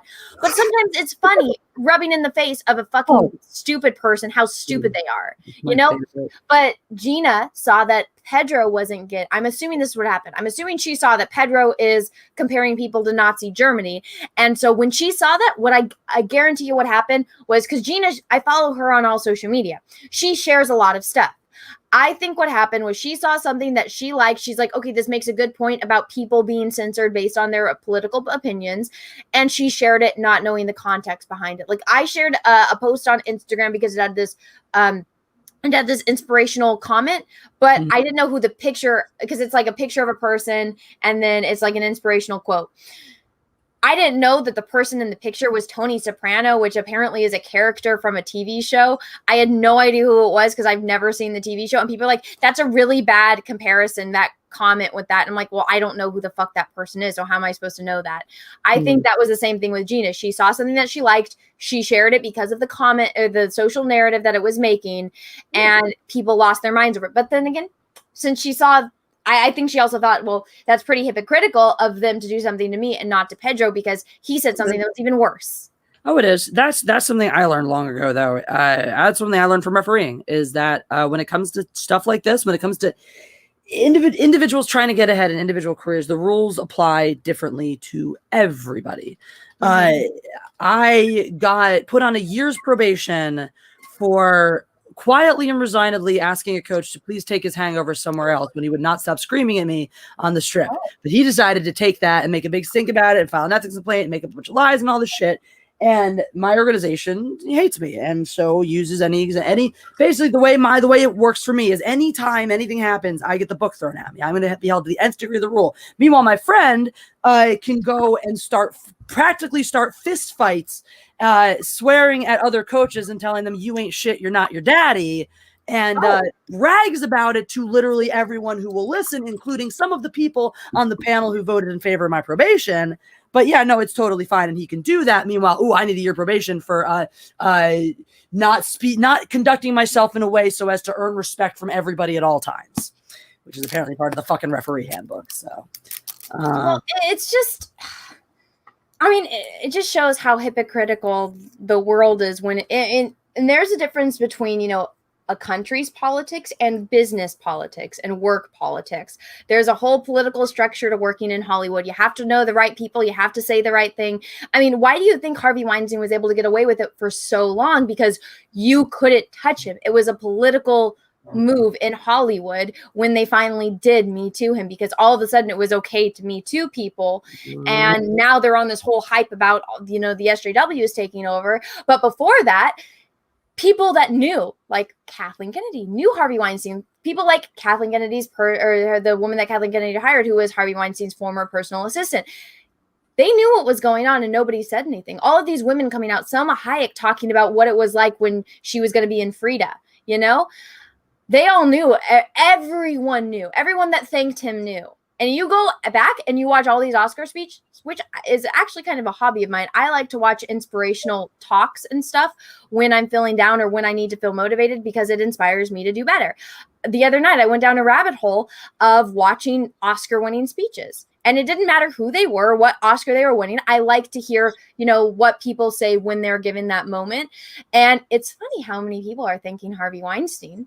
You know, and it's a political move in Hollywood, because you want to make the movies, you want the connections, you want to be rich and famous, right? So you got to please, you got to kiss the right ass. When I was getting canceled for doing the paint over of the I'm Not Starfire, which they don't respect characters at all, but the entire art community, people that I know, people that I have worked with, people that, you know who I am and have known me for a long time and have been waiting to, you know, stick their claws into me because they don't like what I'm doing. They all were, you know, coming after me. Remember, that's how we met AK Rex, because certain was being a hypocritical douchebag. So they were all saying, you're never going to be able to work in the industry again. And I'm over here like, I'm already working in the industry, bitch. I actually just got nominated for an art award. For those of you that don't know, I can't really talk about it because it's professional. But I mean, you know, it's one of those things that it's like, you can't cancel me. Like Gina said, you can't cancel me if we don't, or you can't cancel us if we don't let them. It's true. They can as much as they want. I forgot about who half those people were until they came into my comment section and they tried to cancel me, because guess what? I did something that they didn't like and that they didn't approve of. So how dare a woman have an opinion that they don't want? Just like for Gina. How dare she post something, even though Pedro Pascal is posting the exact same thing, but on the opposite side of the spectrum. It's okay. But even though women forces female, #YesQueen, Kathleen Kennedy put that in motion, right? She's the one wearing the forced female t-shirt. But the second a woman does something she doesn't like, out. Bye-bye. Gone, bitch. No second chances. No, and it's just like with you, with that whole thing. It's like, okay, yeah, believe all women. Yes, women are the embodiment of all perfection. You can't question a woman unless we don't like the woman. Then it's bye-bye, bitch. And then done, and then over, and then canceled. And it's so beyond fucked up. And you're right. I mean, exactly. I think what you said is exactly right. Gina did what she did, seeing the way Pedro Pascal's was received, and figures, okay, this is shit that's fair game. And finds out the rules don't apply equally, and finds out also that when you have a target on your back like that, you know, it's almost impossible. The sad thing is it's almost impossible not to at some point stumble. Like everyone does. We're human, and as soon as you do, they will be there to tear you apart. And it fucking blows. But again, like I said, I can't be prouder of how she handled that. I actually wanted to cite an example that came up over the course of the show that I've been talking about, The Rookie, that one that's went woke this season. Yes. We had a course correction on this Sunday's episode. Oh, really? It snapped. It felt like nothing. It felt like we snapped right back to where it was. And it was really interesting because one of the things I had read about the show, which I actually respected a great deal. So the two big changes into this season from before, the three big changes from before were all of a sudden the white training officer suddenly had to apologize for his whiteness every fucking episode. Nathan Fillion had to apologize for his whiteness every episode and be constantly taught by his black TO why everything he did was wrong and all that stuff. And then the black rookie got paired with a racist cop. a racist training officer. And of all of the woke plot points, that was the only one, even in spite of it being the most on the nose, it was the only one that really tracked with the way the show was written, where you're like, okay, I mean, it's about time to have a sort of, and the thing is, they wrote a good character. They didn't make him just on the nose, I hate all minorities. They made him wrapped up in justifications of, you know, the way we used to do it, and other people making excuses for him on the force of, oh, he comes from an older mentality. They look at things a certain way, and building all that up until, oh, he shows his card and everyone realizes the problem that he is, but they can't get rid of him because he has his friends. And so the way they resolve it is that his rookie has decided to basically stay with him as the training officer to try to get him exposed for what he is, so they can remove him from the force. And so he's basically put his career on the line to try to double cross his training officer. And the officer kind of realizes this. So then he pulled the rookie pulls this my daddy's, you know, in internal affairs card to back the training officer into a corner, knowing what's going to happen next, which is training officer takes him out to a really dangerous part of the neighborhood and sets him up to get the crap beaten out of him by a bunch of, you know, ne'er-do-wells, and leaves him, and you know, leaves him to get the shit beaten out of him. Meanwhile, this was all part of the rookie's plan, because at the end, when his backup arrives and now, oh, his training officer wants to rush in and pretend that he's all friendly, they have a great fucking gotcha moment where they turn on his camera, which then they've already established in the show captures 2 minutes, you know, prior, and it captures everything that, you know, just happened of him seeing the situation that the rookie was in, backing off, and it was their great little gotcha moment. And I was like, this, for being very on the nose, this tracked so well.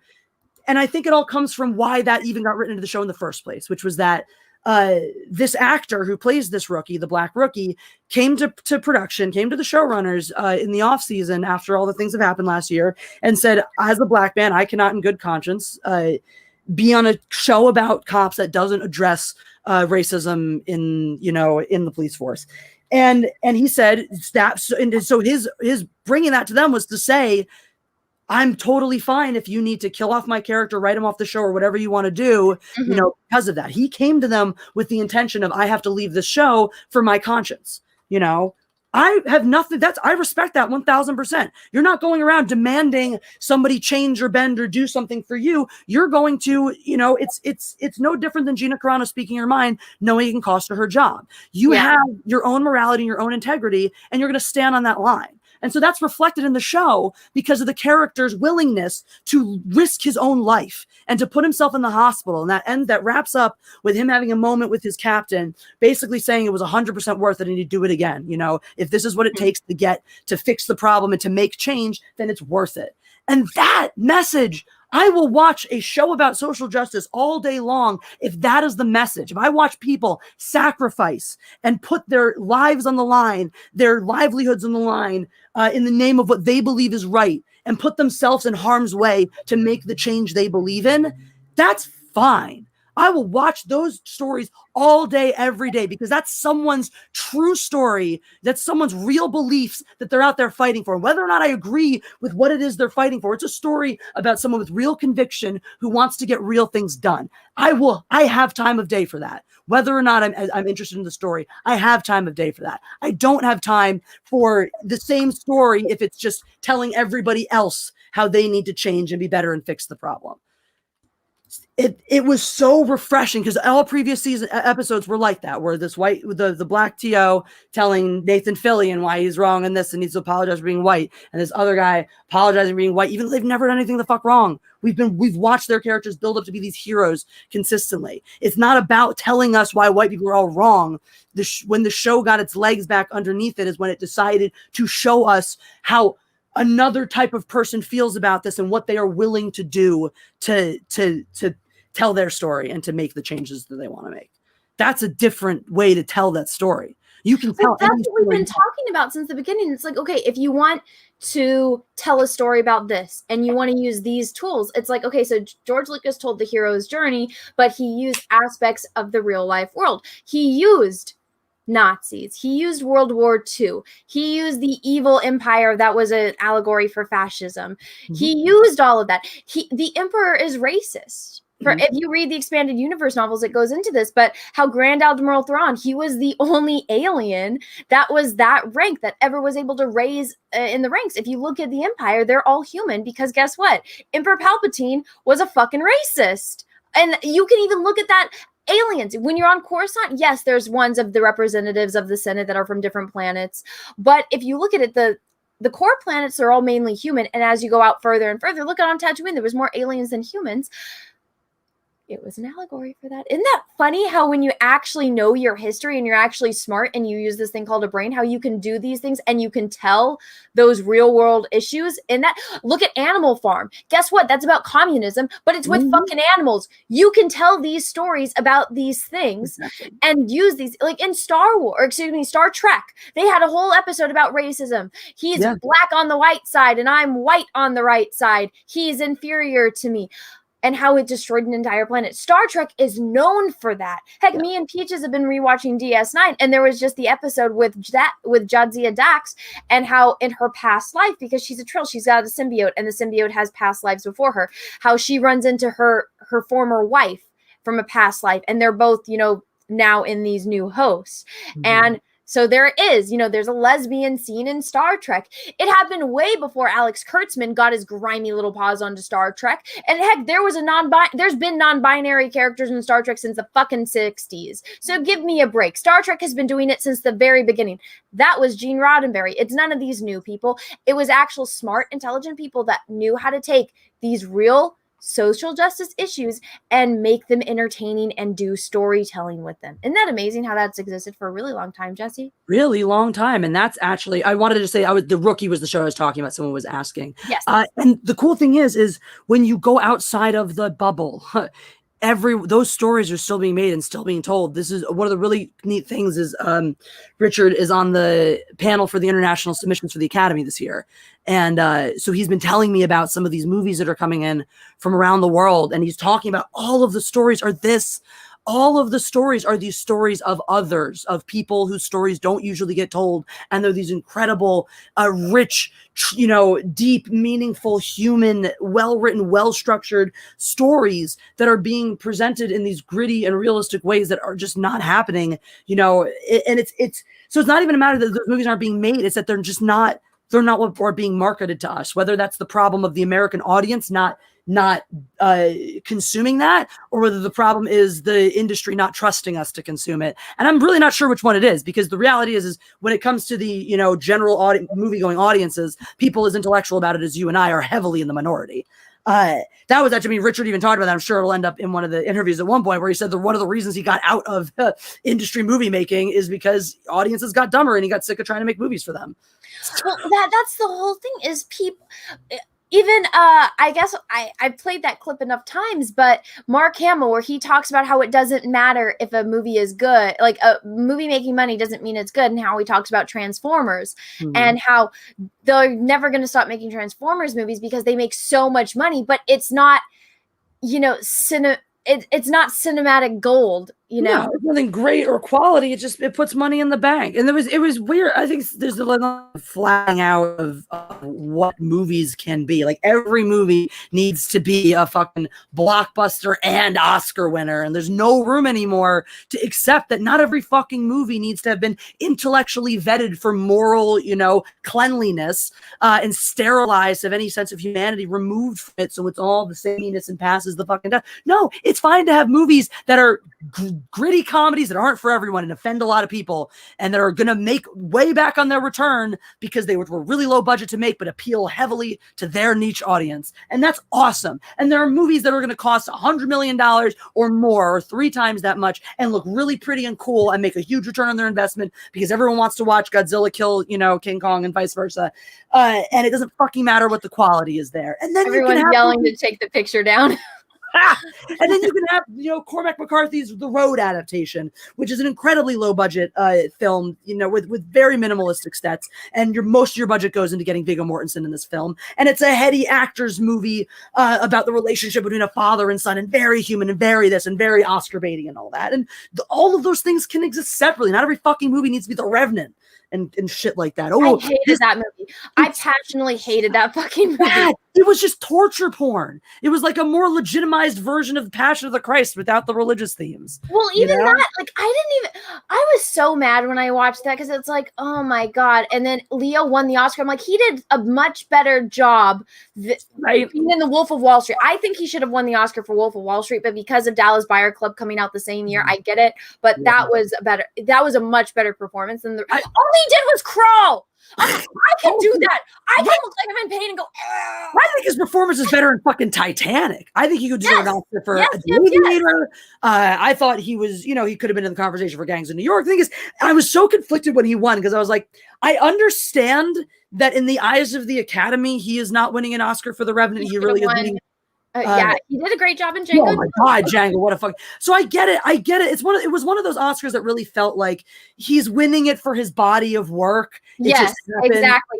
I don't think that was the best performance. Not at all, and I don't think most people will think it. So I like love hate when that. It's like Heath Ledger. I'm so glad he got an Oscar for the Joker because he was obviously never going to get another one. But Heath Ledger's Oscar-winning performance is Brokeback Mountain, and the Academy just wasn't ready for that movie at that time. That performance is beautiful. That movie is beautiful, and you don't have to be, to give a shit about gay people to like it. It's just a beautifully made movie, a beautifully acted movie, and he deserved the fucking Academy Award for that one. So I'm glad he has one to his name, but it's it's not for the right one, the right film, in my opinion. You're welcome, everyone, for taking Kathleen Kennedy off the screen. Please smash the like button. I will be getting to super chats in a moment. There was one other thing that I wanted to talk about. What were you talking about before we got sidetracked with? I remember. So yes, the witch herself is coming back on the screen. But so we're gonna check something, because that's not the thing I was gonna talk about. Okay, so this. So remember. Okay, so this. Oh fuck! I can't refresh this one. Okay, let me find it. Let me stop screen sharing real fast. Let me find it because I had it up. I think it was this one. Okay, let's share again. Sorry. I apologize, everyone. Okay. I've actually been like napping right here for like half of this. So this is the one that they took, they took the likes and dislikes off. So let's go back to the Oscars homepage, and everyone said to follow up the comments that were over here. So it's on this one that all of the comments and dislikes moved over to. So there are still comments and dislikes on here, and it has gone up since we started talking. So now it's just everyone saying fire Kathleen Kennedy. How does Kathleen Kennedy still have a job? I like this. You're going to turn off the comments and voting here too. I like that. Which is probably exactly what they're going to do. I'm sure they will. So everyone, make sure if you like to archive things, go archive this. My video with the archives of the other comments on the other video that is now turned off are up on my secondary channel, That's Star Wars Girl Live. Check that out after this live stream is over. And holy shit.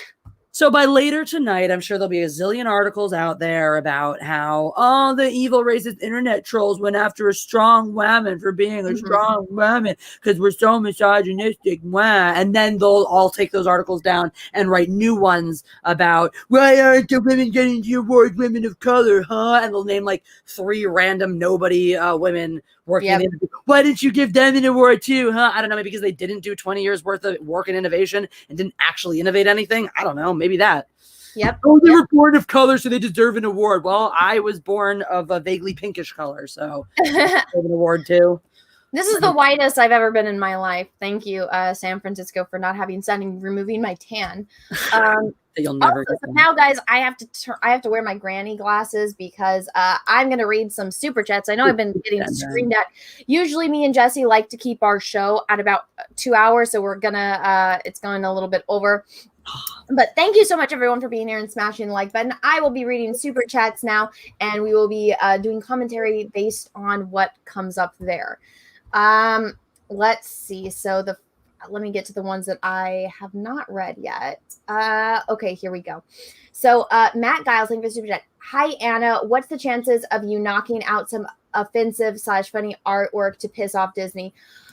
Okay, so here's the thing. When it comes to the art, so I do redraw, or I shouldn't even say redraws because I don't redraw them. I do paint overs.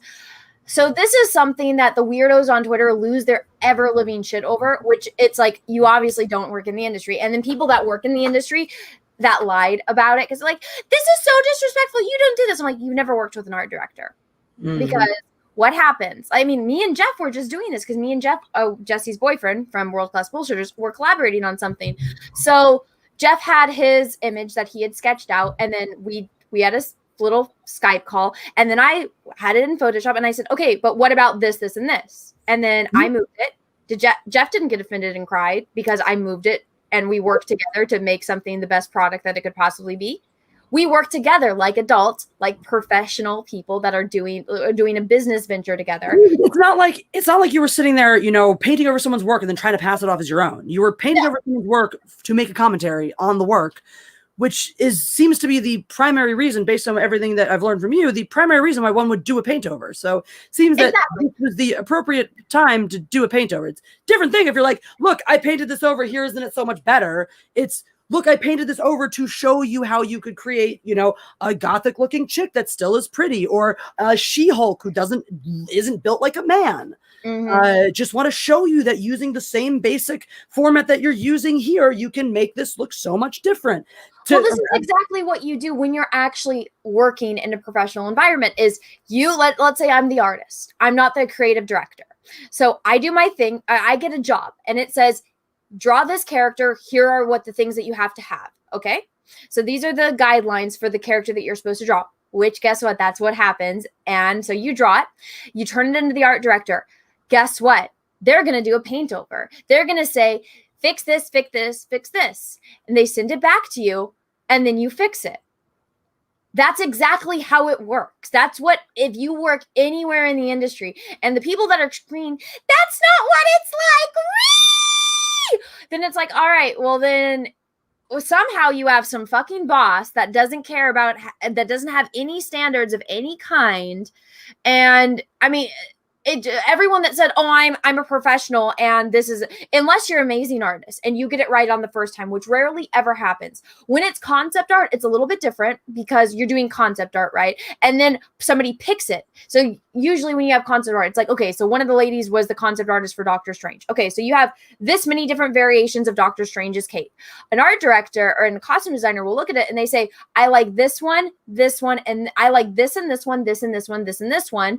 So, and they'll circle things that they like, right? And then they send it back to the artist. Can you make it with all the things that I circled? And then they come out with a different. That is when you don't, usually when paint overs don't happen, when it's already that far along in the process. So when it's earlier on in the process and you're designing a character, or when you're turning something in, it's just one single image. An art director will, because I've had this done to me so many times. It happens when you're in art school too. So everyone that said no is a fucking liar. They go and they'll say, here, fix this, fix this, fix this. They turn it back into you. It's not a personal. You don't take this shit personal. And they teach you that from day one. All of these weirdos lose their mind and take it personally and start reading about it. So the only time I do paint overs is when I see an image come into my timeline and it's like, what the fuck is that? And I'll say, hey, guess what? And this is the thing. People think that it is like, this is the best I can do. I'm like, no, I'm not getting paid. Here's the bare minimum paint over I'm going to do to get the point across better than you can. Which they lose their mind over. And they're like, this art sucks. I'm like, well, I wasn't trying to be good. I got the point across better than you with my shitty artwork. Just trying to demonstrate a point. Exactly. You're not trying to produce a finished piece. You're just trying to prove a fucking point. Exactly. If I was getting paid for it, that'd be a different story. Yeah. So until something comes across, I'm not wasting my time because I'm not getting paid for it. Charlie Spur, thank you for the super chat. That's it. Someone take away Anna's internet access. She is a deviant. Oh yeah, that was for the video that we played in the beginning of the stream. Valiant Renegade, thank you for the super chat. Who the hell is that guy? Discount Dennis Miller wannabe? I don't know who Dennis Miller is. That was the guy in the beginning of the stream. Yeah, I figured that's what we were talking about. I don't know who Dennis Miller is, but yeah, I feel like I should. I still don't know who the fuck that guy was that was trying to be funny. He's calling me an autistic weirdo that needs the internet taken away. Right? What the fuck? Matt Giles, thank you for the super chat. Who is this oxygen thief? We still don't know. Charlie Spur, thank you for the super chat. Q Anna is appointed by God to save us from KK. Oh, please don't make comparisons to me and QAnon. Thank you. Reality check numero uno. Thank you for the super chat. I'm guessing that Disney only casted Emma Stone for the role of Cruella because Kathleen Kennedy was unavailable. Hashtag the matriarchy. Hashtag the sport the fandom is. Hashtag fade in. I don't know why they're doing origin stories of villains and trying to make villains sympathetic. It's like it's a villain for a reason. If they're a good villain, there should be something like you should understand their motivation in the story. You don't need an origin. The thing is, good villains like Killmonger is not an origin story. You know, in Black Panther, he has a good origin though. He has a solid origin. Well, they keep trying to make them nice people. Like the thing with Maleficent being a victim of it was an allegory for rape. It's like they want to be a victim, and so it's like it's all it is. It's let's justify shitty behavior by writing a fucking victim story. The whole thing is victimhood doesn't absolve you of your shitty actions later in life. It doesn't matter. By that token, I mean the whole reason by one of the accounts, the whole reason Hitler wanted to go kill 6 million Jews is because I don't know, like he felt, rejected by them. He felt like they were succeeding where he was failing, and so he wanted to get into art school. so because of that rejection, because of that horrible rejection he felt, I guess he was totally justified fucking slaughtering 11 million people in cold blood. Not to mention however many casualties of World War II. Yeah, no, he was totally justified in that. He was an insane person. And so I remember somebody was giving me shit because they're like, oh, Anna, the college you went to, it's open enrollment, right? Because the person that created the college believed that if you wanted to be an artist, you should give the chance. Also, there's a very low graduation rate because guess what? It's fucking hard. It's a really hard school, and they tell you that from the very beginning that this is not something that's easy. Kitty cat. It's not something, and it only has a 33% graduation rate. That's because people honestly don't know what it's like, and so when you are not sleeping for weeks on end, like I did, and you start off with however many people getting in, because yes, it's open enrollment, everyone should be able to be an artist, but it's so demanding of you, and it's so time consuming that a lot of people can't do it. That's why the graduation rate is not very high, and people don't understand that. But one of the reasons why, it's like, hey, do you know how different the world would be if somebody would have let little Adolf into fucking art school? The Holocaust probably wouldn't have fucking happened, but he wasn't allowed to paint pictures, so he decided to go and commit genocide against an entire race of people. So yeah, why am I even talking about that? Oh, because of the Cruella de Vil and Emma Stone. Yeah, I don't like the whole let's make origin stories of villains, but then let's completely fuck up their origin. Like Maleficent isn't even scary anymore. It's that movie was absolute shit. It made King Stefan the bad guy as compared to just a loving father. And it's like, oh yeah, Maleficent's more of the mom to her. No, Maleficent was a fucking bitch because guess what? She didn't get invited to a party. She's a petty, evil bitch. Exactly.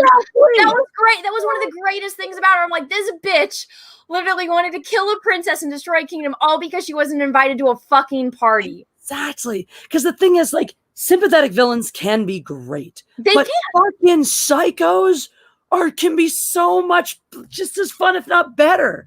Why do you think people are so obsessed with serial killers? I mean, if you go and look at a documentary on Jeffrey Dahmer's life and how just if maybe his parents paid a little bit more, I don't want to blame his parents because it's not their fault that their son was insane, but if people would have paid a little bit more attention, like the fact that he was a complete alcoholic when he was in high school, if somebody would have paid a little bit more attention, I mean, even Ed Gein, if you go look at serial killers and the shit that happened, I mean, there's all of these, what are they called? Red flags that could have popped up that you could have caught and maybe prevented things, Let me check this right now. 1,000,001 warning signs.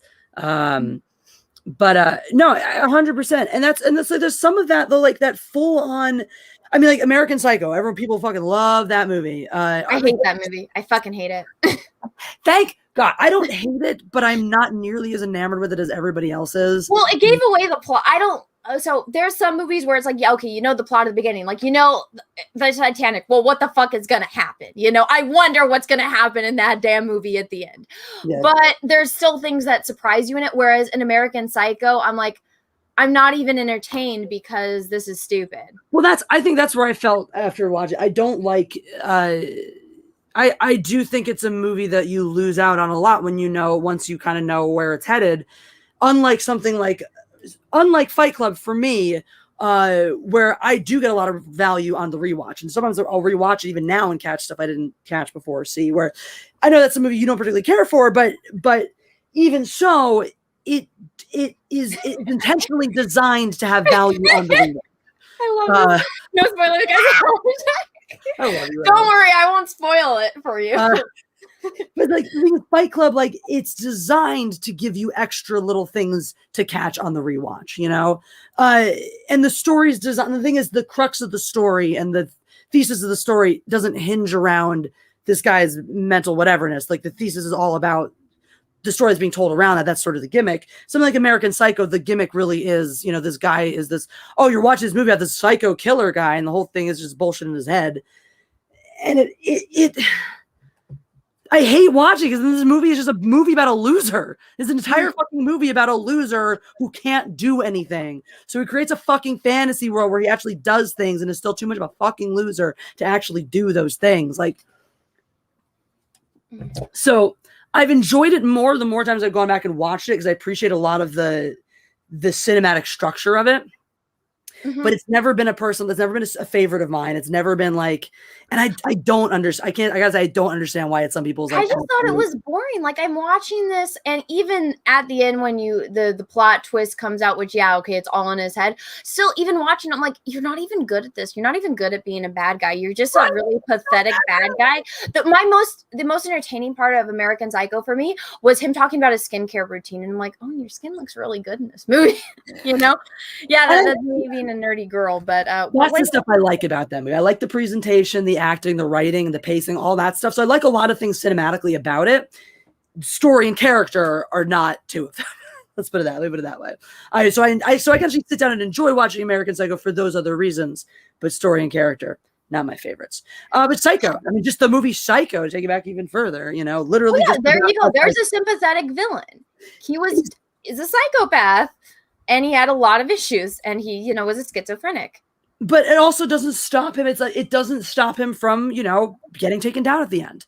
Thanos is an incredibly sympathetic villain, but we are rooting against him, theoretically, unless you're me. Well, I mean, so my favorite movie outside of, yes, I have to say this because I'm like, Anna's not a real Star Wars fan because her favorite movie isn't a Star Wars movie. Like, no, my favorite movie is a real Star Wars movie, but I've been around so many normies that they say, Anna, Star Wars doesn't count, so pick a normie movie. So I'm like, all right, Silence of the Lambs and Donnie Darko are, you know, two of my favorite movies. Guess what? Silence of the Lambs, Hannibal Lecter, Buffalo Bill, two villains, right? You got a Clarice Starling who is up against a pure sociopath and a psychopath in one movie. Mm-hmm. You know, you can do movies where it's like, okay, yeah, it's because Hannibal Lecter is her only ally in that movie, really. It's like, okay, you kind of start to sympathize with him and it's like, whoa, but this guy's evil, but he's on the protagonist side. So it's a very strange dynamic, but I love it because it makes you think. Going back to the, you know, audience are stupid now. They really are. But we spent a lot of time on the super chat, so let me read more because I have a lot. ID Crisis, thank you for the super chat. Here, Jessi, take your rant money. Well, thank you. Oh, thank you. That was for the very first one of the night. Nerdy Girl Crates, thank you for the super chat. Nerd bullying never went away. The bullies now hide behind an agenda and pretend to be fans to attack the OG. Extremely true. Actually, there's let me find it. It was sent in a group chat. Let me go find the tweet. It's pretty ironic how spot on this is, Jessi. You're gonna laugh when I show this to you. Give me a second to find it. But it's basically a Trojan horse. And how it's, you know, you have, for everyone that knows the story behind the Trojan horse, when was this sent? Okay, I went too far back in this damn group chat. Oh my gosh. But so, you know, the story of Troy and how it got infiltrated by the Trojan horse because the Greeks just hid themselves. So here is, am I sharing my screen? I am not. Here we go. So here's this meme. Niche fandom, more fans. Let's bring news. SJWs, censorship elitist, sex pests. Let's bring this into this fandom. That's exactly what it is. This meme is so spot on. It hurts. It's so fucking. It's so true. Fucking, this is exactly what happened. Mm-hmm. It's really it's sad, and it's like you're just doing is you bullied me when I was in school, and now you're following me into the real world to bully me some more because you are so it really feels like that. I don't know if you've had this experience. I've had a lot of these experiences where it's like people for some reason decide they dislike you, and there's something about you that rubs them the wrong way, whatever reflection to them it is, where they're so passionately hateful of you, they fucking follow you around to fucking try to make your life miserable. They're obsessed with trying to make your life miserable. It feels like this, where it's like people, you just could not get over the fact that you probably sat through high school in your stuffy shirts and your stuffy clothes, trying to fucking fit in, feeling miserable every second because you couldn't do or say what you thought without being rejected, envious the entire fucking time of the kids you were bullying, having a great fucking time getting stoked for the next Star Wars movie, the next this movie, playing with their toys, not giving a good goddamn what you thought. And you could never the fuck get over the fact that we were actually happier than you were in high school. And so you tormented us then, but you still haven't found your happiness. So you got to come torment us now. It was sad when you did it then. It is sad when y'all are doing it now. It doesn't make it any less sad that you have giant Twitter followings or establishments behind you or people backing it up. You are still the same sad, scared, pathetic cowards who cannot stand up for what you believe in and are too afraid to speak your mind, who have to bully and silence everyone else who does, mostly because you're just jealous. You didn't fucking think to say it first. Mm-hmm. And that is not my problem. And it is not my business to wake up every day and deal with your bullshit because you don't wake up and look in the fucking mirror. Yep. And that's really what it is, though. And it just blows my mind that it just doesn't stop. And the fact that there are so many stupid people out there that don't realize it. Because I got on the I get called an incel all the time. I get called a man and an incel, and I'm like, okay, I look at my thing and I'm like, I had sex like a few hours ago. What about you? And I ask people that every time they call me an incel. I'm like, I got laid, a few hours ago. What about you? Let's see who the real incel is, Let's see who the real incel is. I got told a lot of time, go outside and touch grass. So I went outside and I touched the grass and I flipped him off. And I'm like, by the way, honey, this isn't my mommy and daddy's lawn. This is my lawn. Yeah, I have a house. How about you? Yeah. I love that shit because I pay my own bills, by the way. How about you? Maybe you should go get laid and see if because I think that would help. But most of the people who want to just like the guy that was calling me a femcel, and I looked at his picture and I spit out my drink because I'm like, oh my God. And then the dude that Googled my ass to use against me to say I'm ugly. I'm like, let's see your picture, guy behind an alt account with a character's drawing. Let's see what you look like. But let's keep going down this route. I'll bet you your ass is prettier than his face. So there you go. Soul Fiend, thank you for the super chat. As Arch said in his video about this, I don't know who Arch is. For any of this to even be an issue, they have to self-relate themselves to being the Yahtzees in the analogy. Ooh, good point. NC Enigma Bandit, Russell Hall, thank you for the super chat. Meh. Different day, new pile of shit. Exactly. Russell, I'll thank you for another super chat. In other news, I can't believe I'm saying this, but Redo of Healer really took a dark turn this episode. How much what the fuck can they cram into one show? I haven't watched it yet. Don't spoil it. Agmard, thank you for the super chat. Anna, take off your socks. Put them in your muff. No, thank you for the super chat. BC Eagled, thank you for the super chat. Just wanted to support the channel. Anna, hang in there. Well, thank you. Anal Rees, thank you for the super chat. SJWs and hate addicts don't learn history. Very true. Most of the arguments and aggression would stop. Love you both. Great info. Well, thank you. Thank you. Thea_Loki, thank you for the little puppy waving at us. Thank you.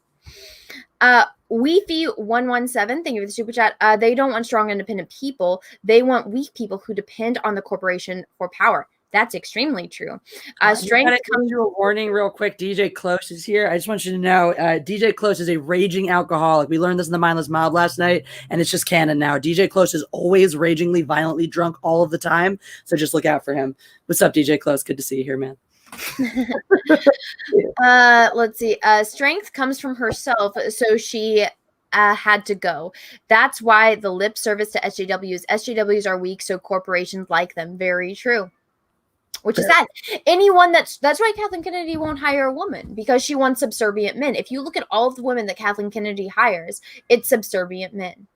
Simpy men, and then women who she either already has sway over or aren't anything will not, don't that challenge over their careers. That's the same thing with the men too. It's everyone she works with is either someone she's already connected with, she's in her little club with together, or someone who she has 100% authority and control over. Favreau was the absolute exception, and I think it was because it was at a time, too, where The Mandalorian was supposed to be this nothing side project. All the focus was supposed to be on the main trilogy, so it was totally cool. Of course, you have to bring somebody more competent in to do that because you knew you were giving him the more reins, and that was the only time. And now that's turned kind of back on its head because you have to keep following that thread because you're one fucking competent person putting out Star Wars properties that test well with your audience happens to be, the one person who you can't control. So congratulations.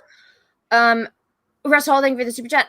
Is it kind of funny picturing Kathleen Kennedy set up the football over and over only to pull it away as Ryan Johnson runs to kick it? He never learns. Yeah, Ryan Johnson's a fucking idiot. The Duxon 1977, thank you for the super chat, even though you did not say anything. Alan Rees, thank you for the super chat. Why are Harry Potter's actors turning gay? I'm confused. It doesn't matter if you're gay, straight. Make love, not war. Who's the actors turning gay or the characters? Maybe the characters. Macy Van Dusen, thank you for the super chat. Howdy, God Empress, and that Star Wars Battle Angel. Oh, well, thank you. Hello. Ooh, that was nice.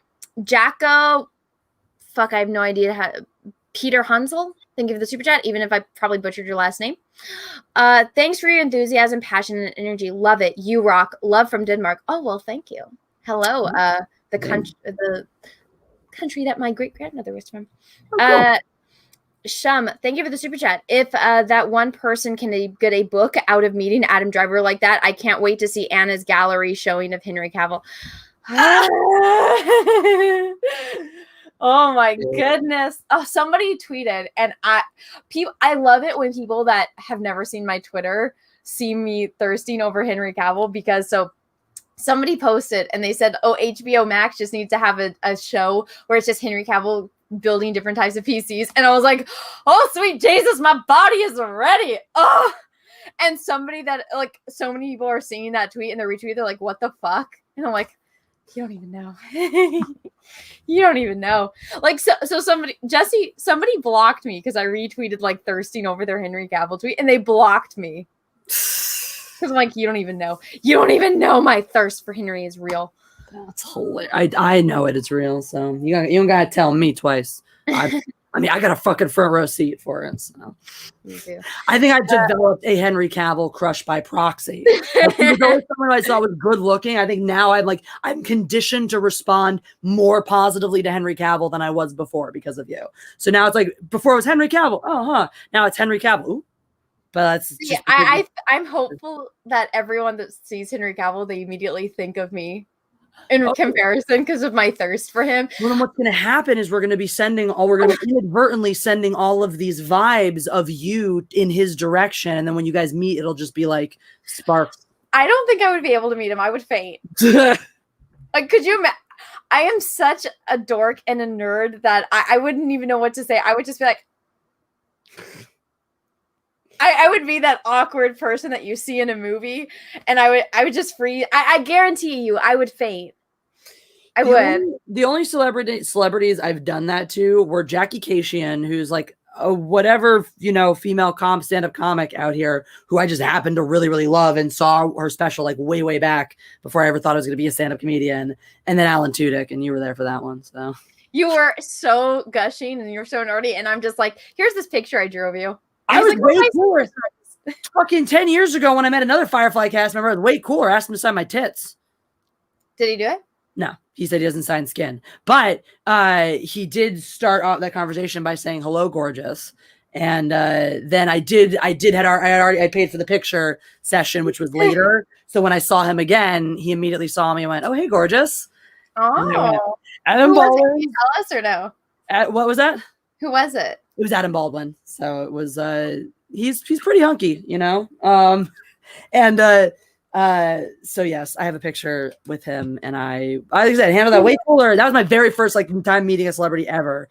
And it was after that moment too where I was like, well, if Adam Baldwin called me gorgeous, that was the first thing he said to me. I probably can't think of myself as unattractive anymore unless somebody says otherwise.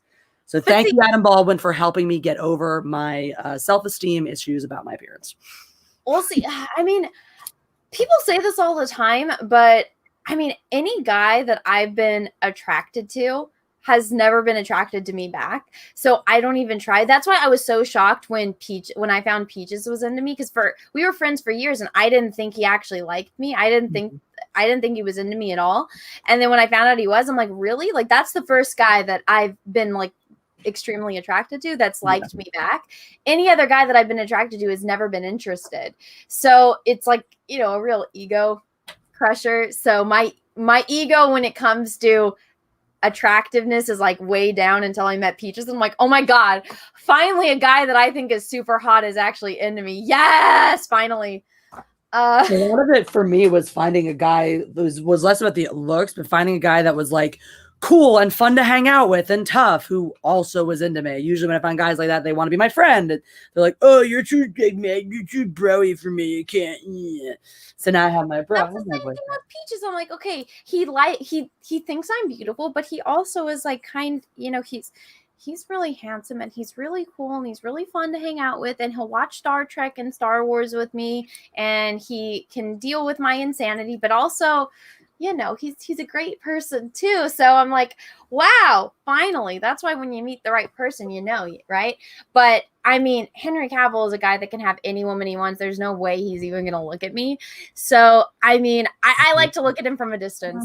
That's why I say it's like never meet your heroes, which, I mean, when he's literally Superman, I'm like, yeah, I think it's better that I don't meet him because I don't want my soul to be crushed. I'm pretty happy with the way my life is right now. Yep. But let me get back to these super chats, or else we're going to be here all night. Yeti Cast, thank you for the super chat. Kathleen Kennedy sounds like she's giving a eulogy for someone she just likes. It really does. It does. It really. Our dearly beloved, we are gathered here today because this person died. This person that I didn't know. So it sounds like she's like this, that giving that impersonal eulogy. Oh, this person was beloved by many and will be terribly missed by people who have names, I'm sure. I don't know them, but they have them. Thank you. And in conclusion, I would like everybody to tell their stories unless those people are named Gina Carano or I have a problem with them in another way. Thank you and good night. Lord Bahamut, thank you for the super chat. Anna's next OC should be named, you know. What's like OC? What is that? I don't know what this means. Other channel? I don't know. Oh, well, there you go. Thank you for the super chat.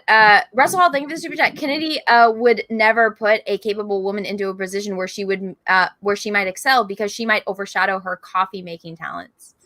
Ooh. I really think that was cold, but so true. I mean, she's never been a creative, and she's clearly always wanted to be by the amount that she stuck her nose into the creative process since helming Lucasfilm, and it's probably always gotten, you know, probably eats at her when she finds people who are better at storytelling and shit than she is. So she's probably got to find people who will roll over for her and tell her that all of her ideas are great, and we'll just fucking make them happen without questioning. Yep. So. Solfine, thank you for the super chat. Can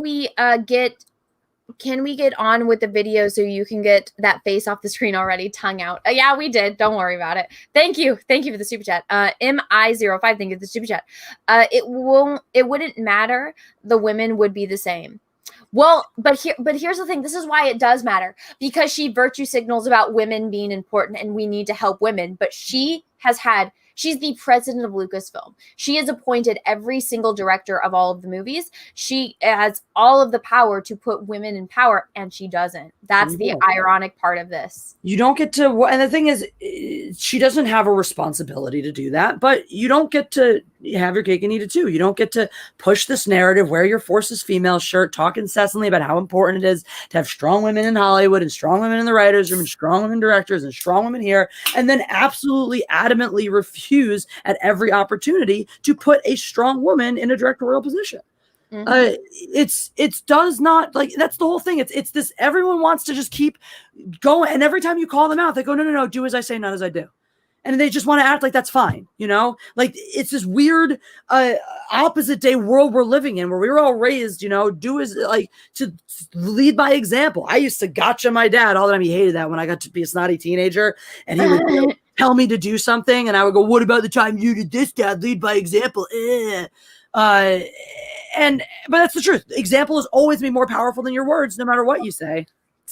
Of course it's Henry. Oh, I bet it is. I bet it is. It is for you, clearly. That's the force that moves you. But at the end of the day, actions speak louder than words. We all know that. So put it into practice, Kathleen, or shut the fuck up. What about Patty Jenkins? Yeah, well, that was my point. The first female director that she hired was Harvey Weinstein's personal assistant. And I guarantee you, Patty Jenkins was brought in by a Bob Iger. I guarantee you. I mean, it's possible, but it's also like, again. What? No. I'll be right back. It's possible, but it's also possible that it's too little too late scenario. Oh, finally it's time. Okay, finally, she does Wonder Woman, and maybe it's, who knows? I mean, who knows what kind of relationship Kathleen Kennedy has with Patty Jenkins? Maybe they're maybe she's someone she gets along with. Maybe they sat down to have a meeting about it, and it turns out their vision is 1-to-1. It wouldn't surprise me necessarily. So I'm not necessarily going to put it above Kathleen Kennedy as being the person who brought Patty Jenkins on, but the reality is she is not the first person to bring a female director onto Star Wars. For a feature film, yes, because that's where her power lies. But Favreau, who had the power to choose the directors for his individual episodes, and Bryce Dallas Howard is one of them, and Deborah Cho's another, and they are both women. You don't have to like that, or you can, or you cannot. You don't have to like the episodes, but as we already went over, 2 women with and certainly things of Bryce Dallas Howard with power and reputation. I have his Instagram full of. I don't see anything of Star Wars, but does Cecil really have COVID? By the way, or are people just saying that? He don't know. Cecil does have COVID. Is he okay? I know he survived. Okay, damn it. No, he's complaining because he couldn't go on a skiing trip. And so they almost did. So he called the place he was supposed to go skiing, his hotel, and said, hey, I can't come because I have COVID. And they weren't going to refund him. So he's like, all right, I'll come then. He's like, all right, you guys aren't going to refund me for the room. So I guess I'll come inside. Like, wait, no, you can't do that. He's like, well, you're charging me for the room. And then the owner called him back. Was like, no, we'll refund you. Yeah, no shit, you fucking will. What an idiot.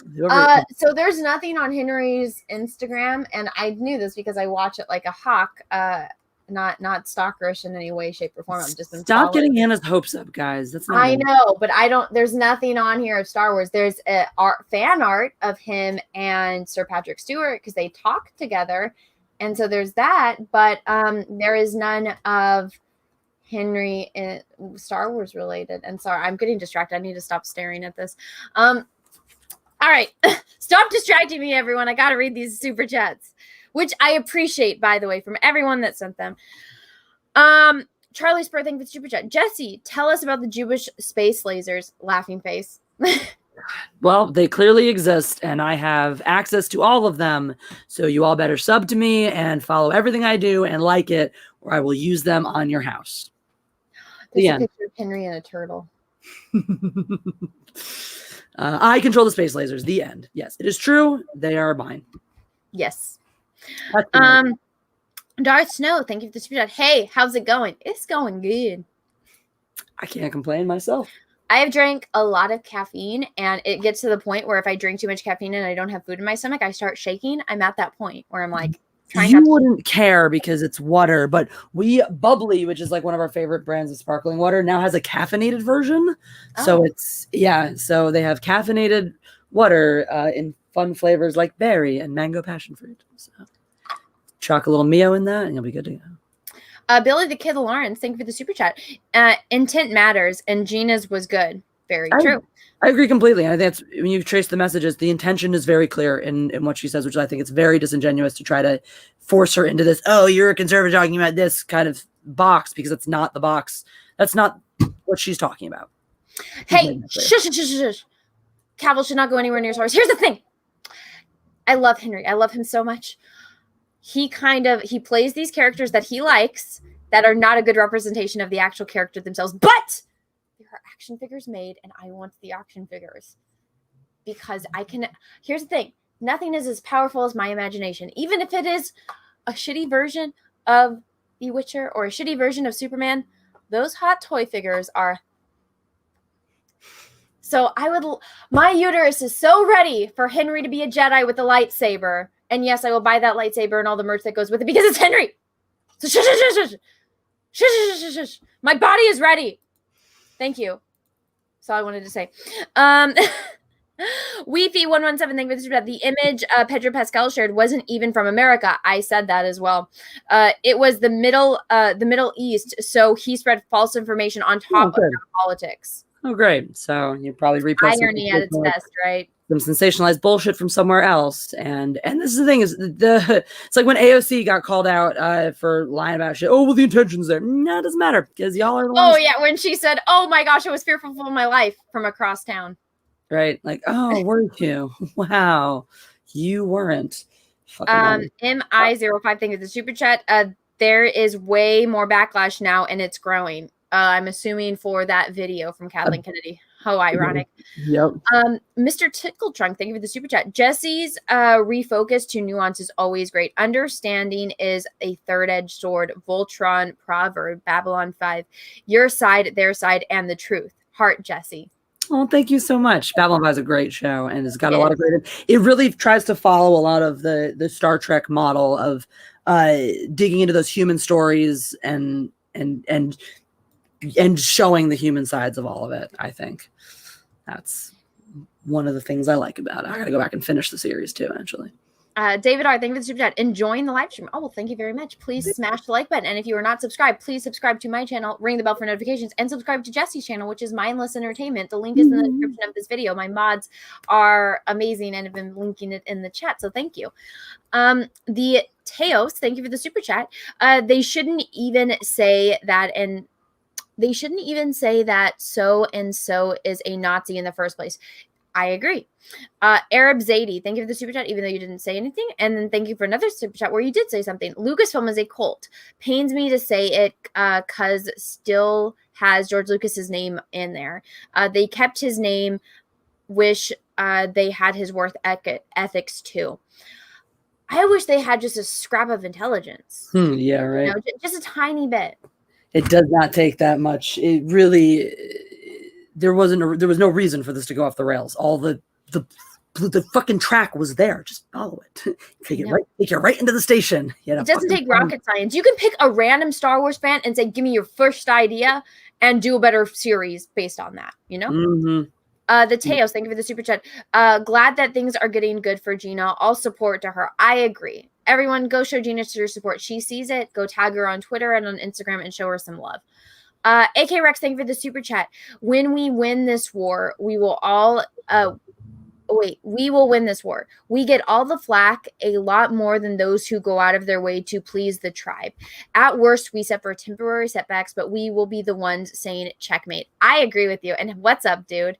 Now, I've gotten to the end of the super chats, but I'm going to update it because I've seen more since then. Yeah. So thank you, everyone. I appreciate that.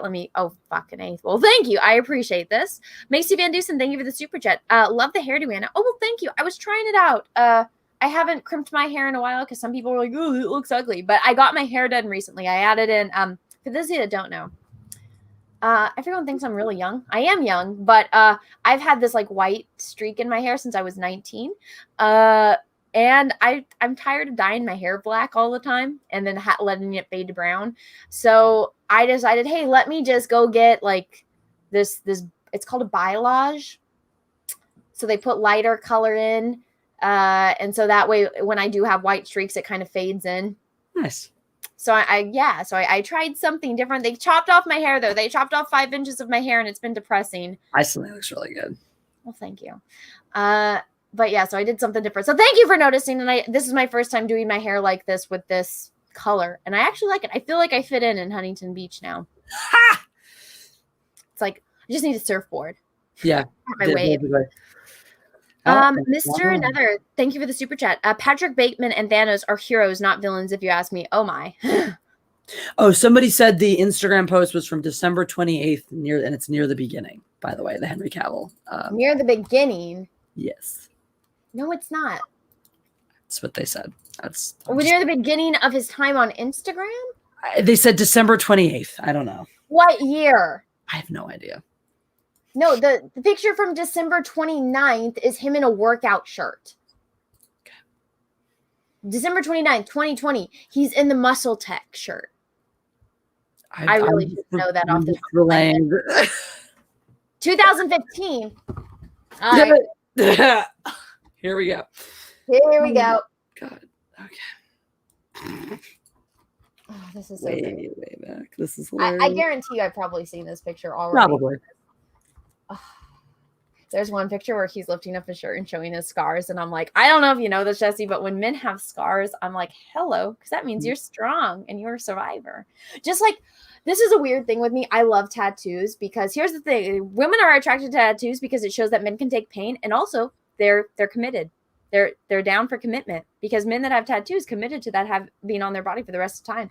Either like that or they get drunk and make bad decisions.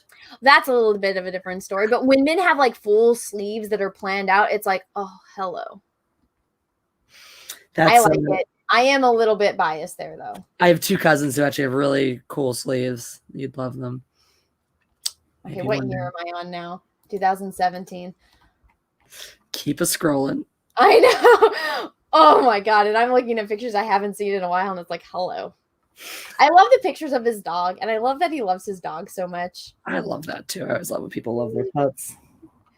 Some interview chick asked him, it's like, oh, why'd you name your dog Cal? And it's like, are you fucking stupid? Cal-El. That's why his dog's name is Cal. Did you watch any of the movies that he's been in? Because it's like pretty fucking obvious.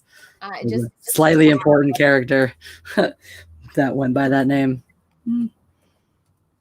Okay, I'm in 2017. 2015. December 28th, 2015. Oh, yeah. Oh, my God. All you had to say was the one with him and the lightsaber. I've seen this.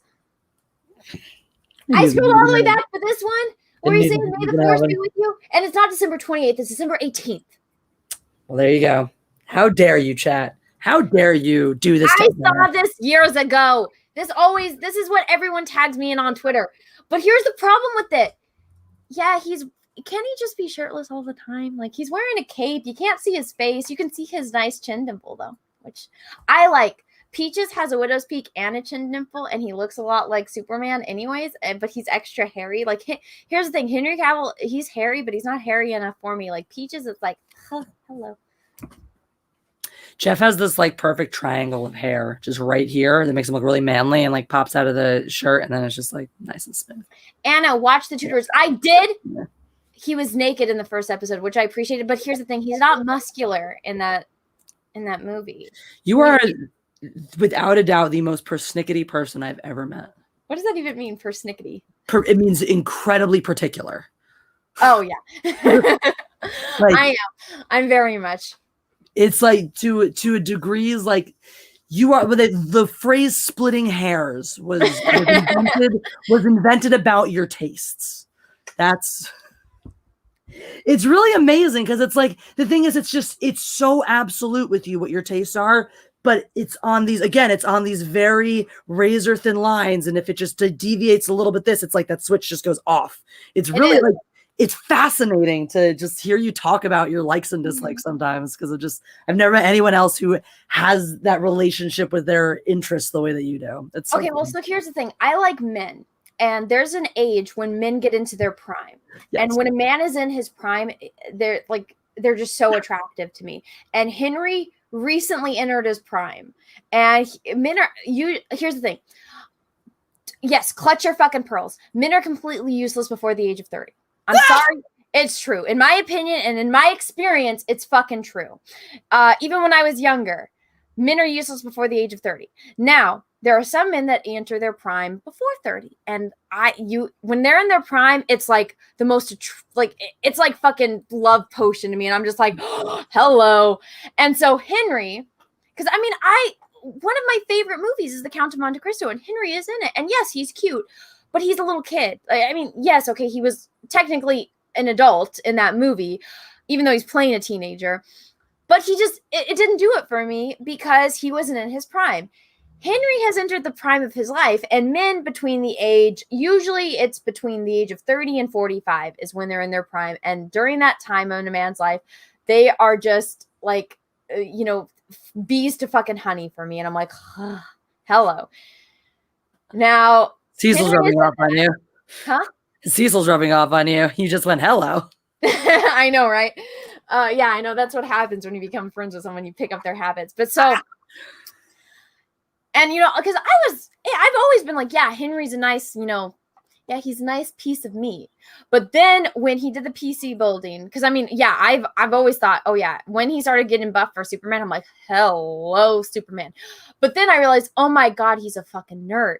And yes, there's been signs that he was a nerd before, but it was really like watching him build that PC. It was like a tick went off in my mind. And I'm like, my uterus just fucking exploded. Yeah, I watched The Witcher already. Yeah, he's hot as fucking hell, but something about my body was just like, please impregnate me now.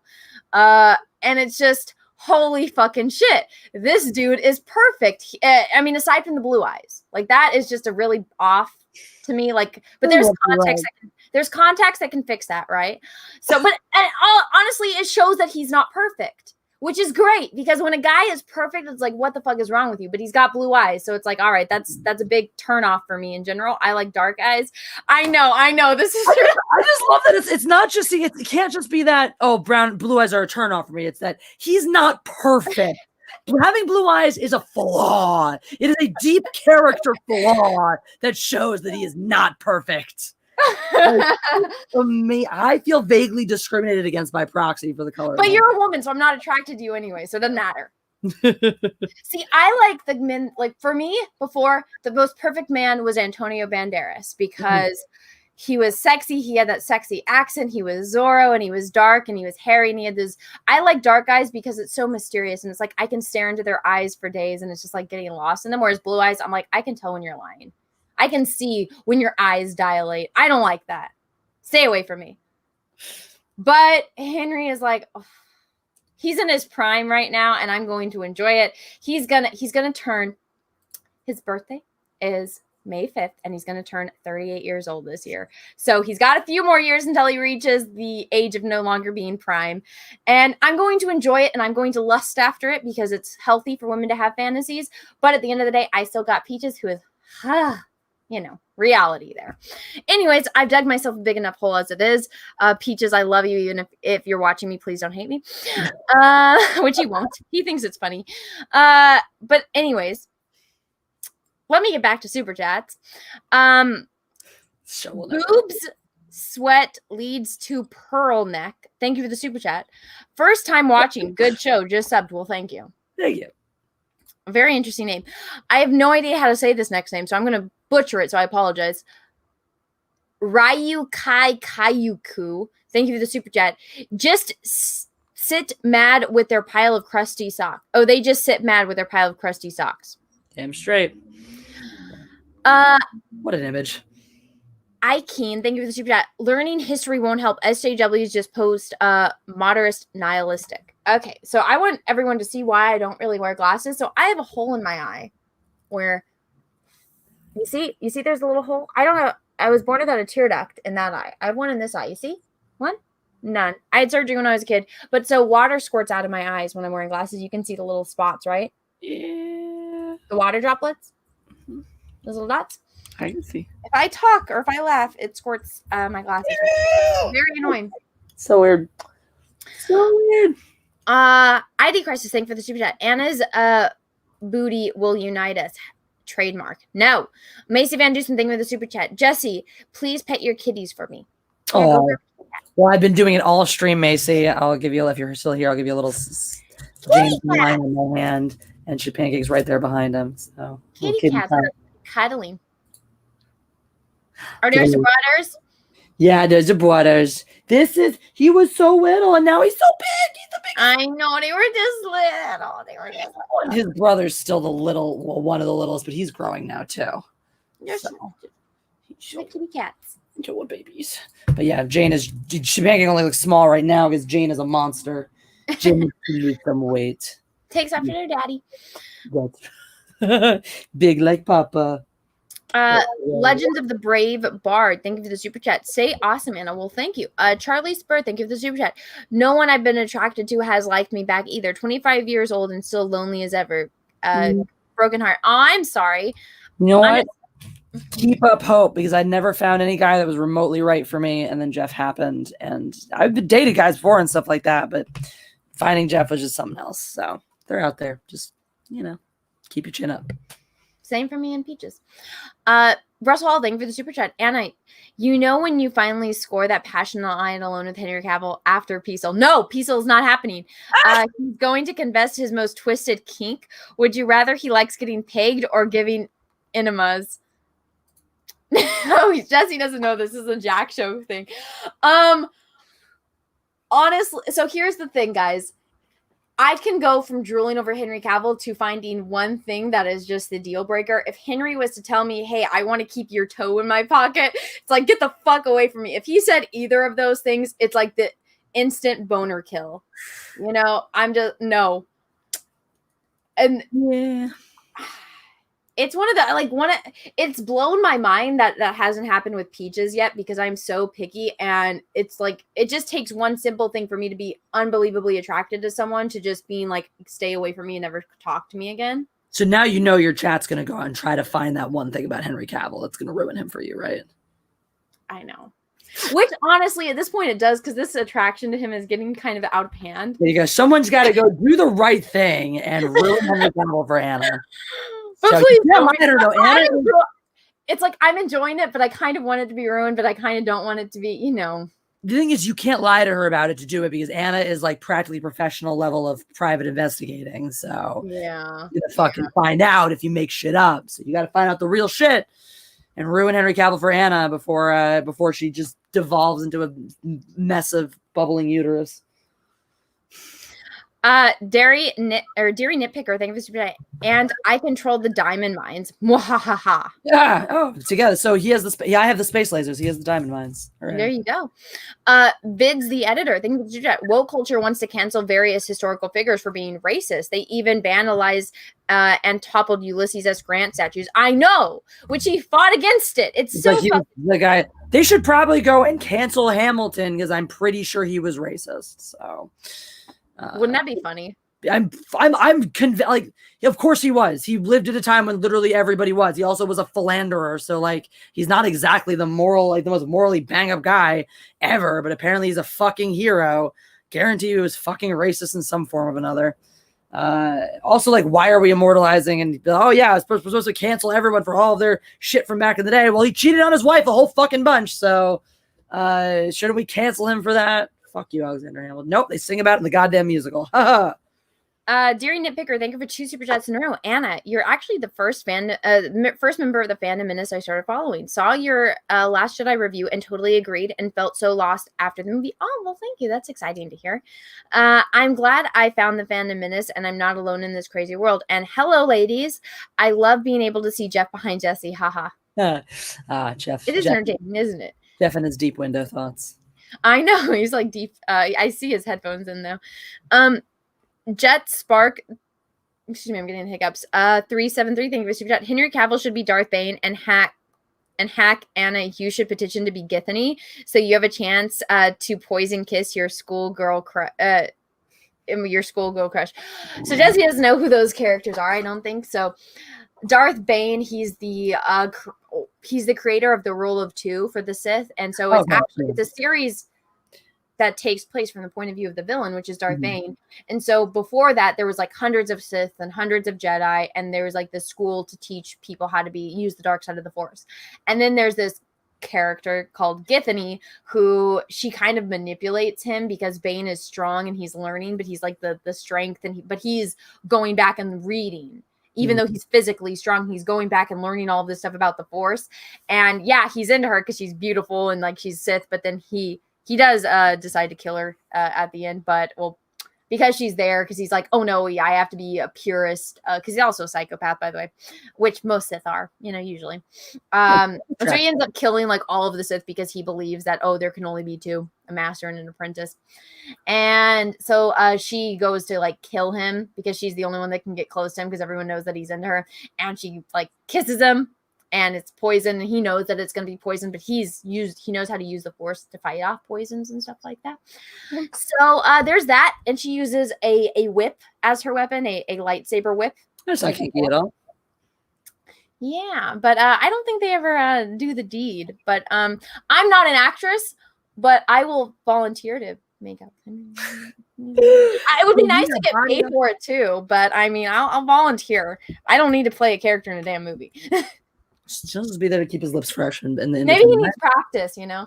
Not that he does need practice because he has a lot of on-screen kisses and sexy time. You're there to keep him supple. You're there to make out with him in between the scenes to keep his lips looking fresh and his face looking flushed and shit. So when he comes on set, he's ready to go. That's what it is.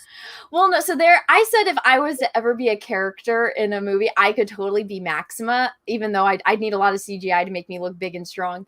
But so I don't know if you're familiar with this character. For those that aren't, I'll tell you a little bit about it. But so I learned about this character because I like to watch the Superman animated series just along with the Batman animated series. But in the Superman animated series, there's this character called Maxima. And she's also in the comics, by the way. She's actually one of the characters that's in the Death of Superman comics. And she's fighting Doomsday, but then they say, oh, well, you can fly, so you need to go fly these people to help, because she was fighting Doomsday before Superman.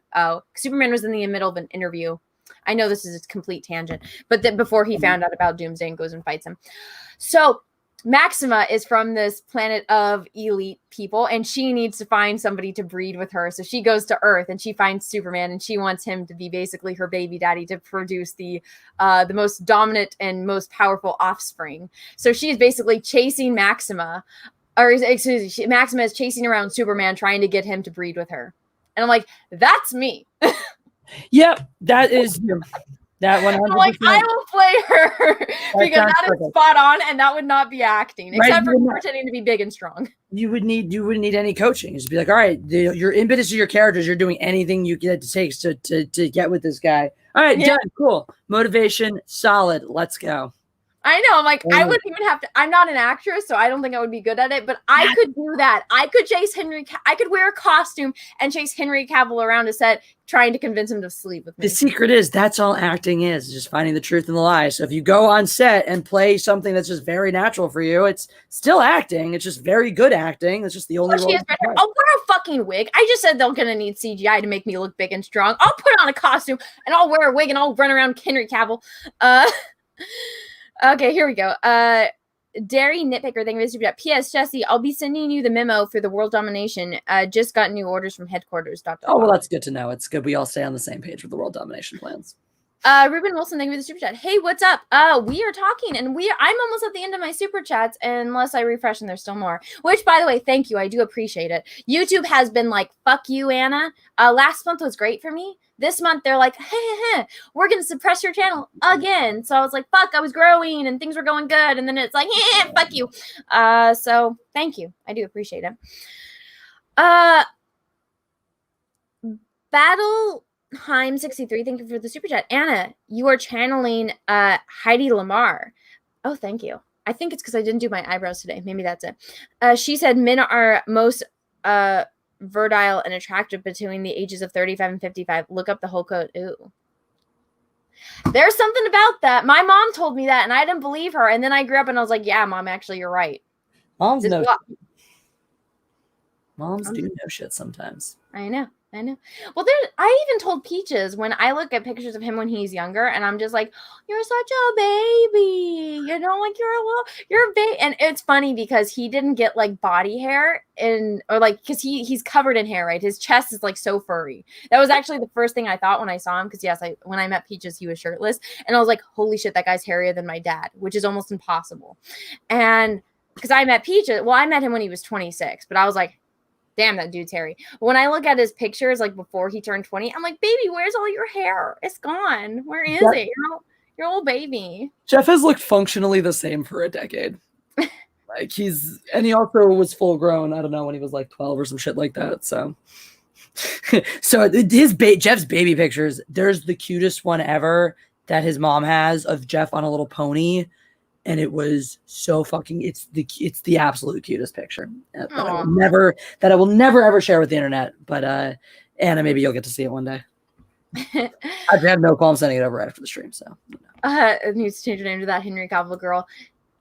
Maybe. I don't know. Let's see. Emperor J Bama fan, thank you for the super chat. That booty will unite Peaches and Cecil. No! Peaceful is not happening. Stop trying to make it happen. It's not happening. Peaceful is totally happening. Diano, thank you for the super chat. Hi Anna, sent you a David Bowie book. Oh well, thank you. That's probably what that book, this heavy book is right here. I went to my PO box and I got it, so thank you. I like to let my packages pile up before I open them on air, but thank you for letting me know. I appreciate it. And thank you. I will, when I do my next PO box opening, that will be one of them. Yeah. No bikini shot, no. And I am done with my super chats. And let me refresh it because we've already gone an hour past what me and Jessi usually do, which we are all done. So Jessi, any closing thoughts you would like to say? No, make sure you're checking out Mindless Entertainment. Well, I said no, and then immediately started saying things like a hypocrite. Make sure you're checking out Mindless Entertainment tomorrow. I should have my Richard Chew Part 1 video up then, as well as follow me over on Livit. That's capital Livit. Download the app. Follow God Empress. It's posted all over my social media, so you can find it in those places too. And aside from that, no, that's about it. Just check out those Richard Chew videos. They're gonna be freaking phenomenal. And those will be behind the scenes stuff from that. There'll be extra material from that will only be available on Patreon. So hail the mindless mob, and that's all from me. I am so excited. Everyone, for me, which the link for Jessi's channel on her Twitter in the description of this video, by the way, if you are not subscribed, go over and subscribe to my wonderful co-host. We will be on her channel next week. Next week on Mindless Entertainment, me and Jessi, be there, be square. So, let's take a look at my screen for a minute. So this is the other video over on the Oscars page, which everyone moved over to comment. So it is now, let's see if they turned off the, okay, so likes to dislike are over 1,000, 1.1 to 80. And then, oh, I like our robot heads right there. And then we have 815 comments because over on the other video on the Oscars site is they turned off the likes to dislike ratio and they turned off the comments of Kathleen Kennedy talking. But if you go over to my That Star Wars Girl Live, which is where I re-upload mine and Jessi's Matriarchy episodes, as you can see right there. Look, there's me. And then there's Jessi. So here is the video where I recorded the screen of me going in and getting all of the comments that are now deleted. Go over there if you guys want to see it. Here is the link to it. And if you want to use this in your video or to reference it, feel free. I just ask, like it says right here, if used, please credit Anna, That Star Wars Girl, because I sat there for 40 fucking minutes and screen recorded. So just credit me for it. Please and thank you. And everyone, if you haven't already, I also have an art channel. And I'm going to be uploading me painting my Gina Carano. And the prints are available on my Etsy. They sold out twice, Jessi. Ooh, nice. Sold out twice. That's phenomenal. I have more. I'm just waiting on mailers to come in so I can mail these out. And I still haven't found my stamps. But since I ordered, they sold out twice. More are coming in because I ordered more from the printer. So everyone go check out my Etsy. And until next time, everyone, thank you so much for being here. Jessi, thank you so much for being here and being an awesome co-host. Oh, my pleasure, as always.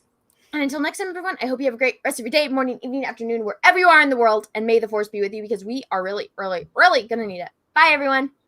I'll tell you where I thought I came in the forest, when the lightsaber goes like this and flies off. I said, oh, what a great entrance. Ah! Ray caught it? She hasn't even been to Dagobah for training.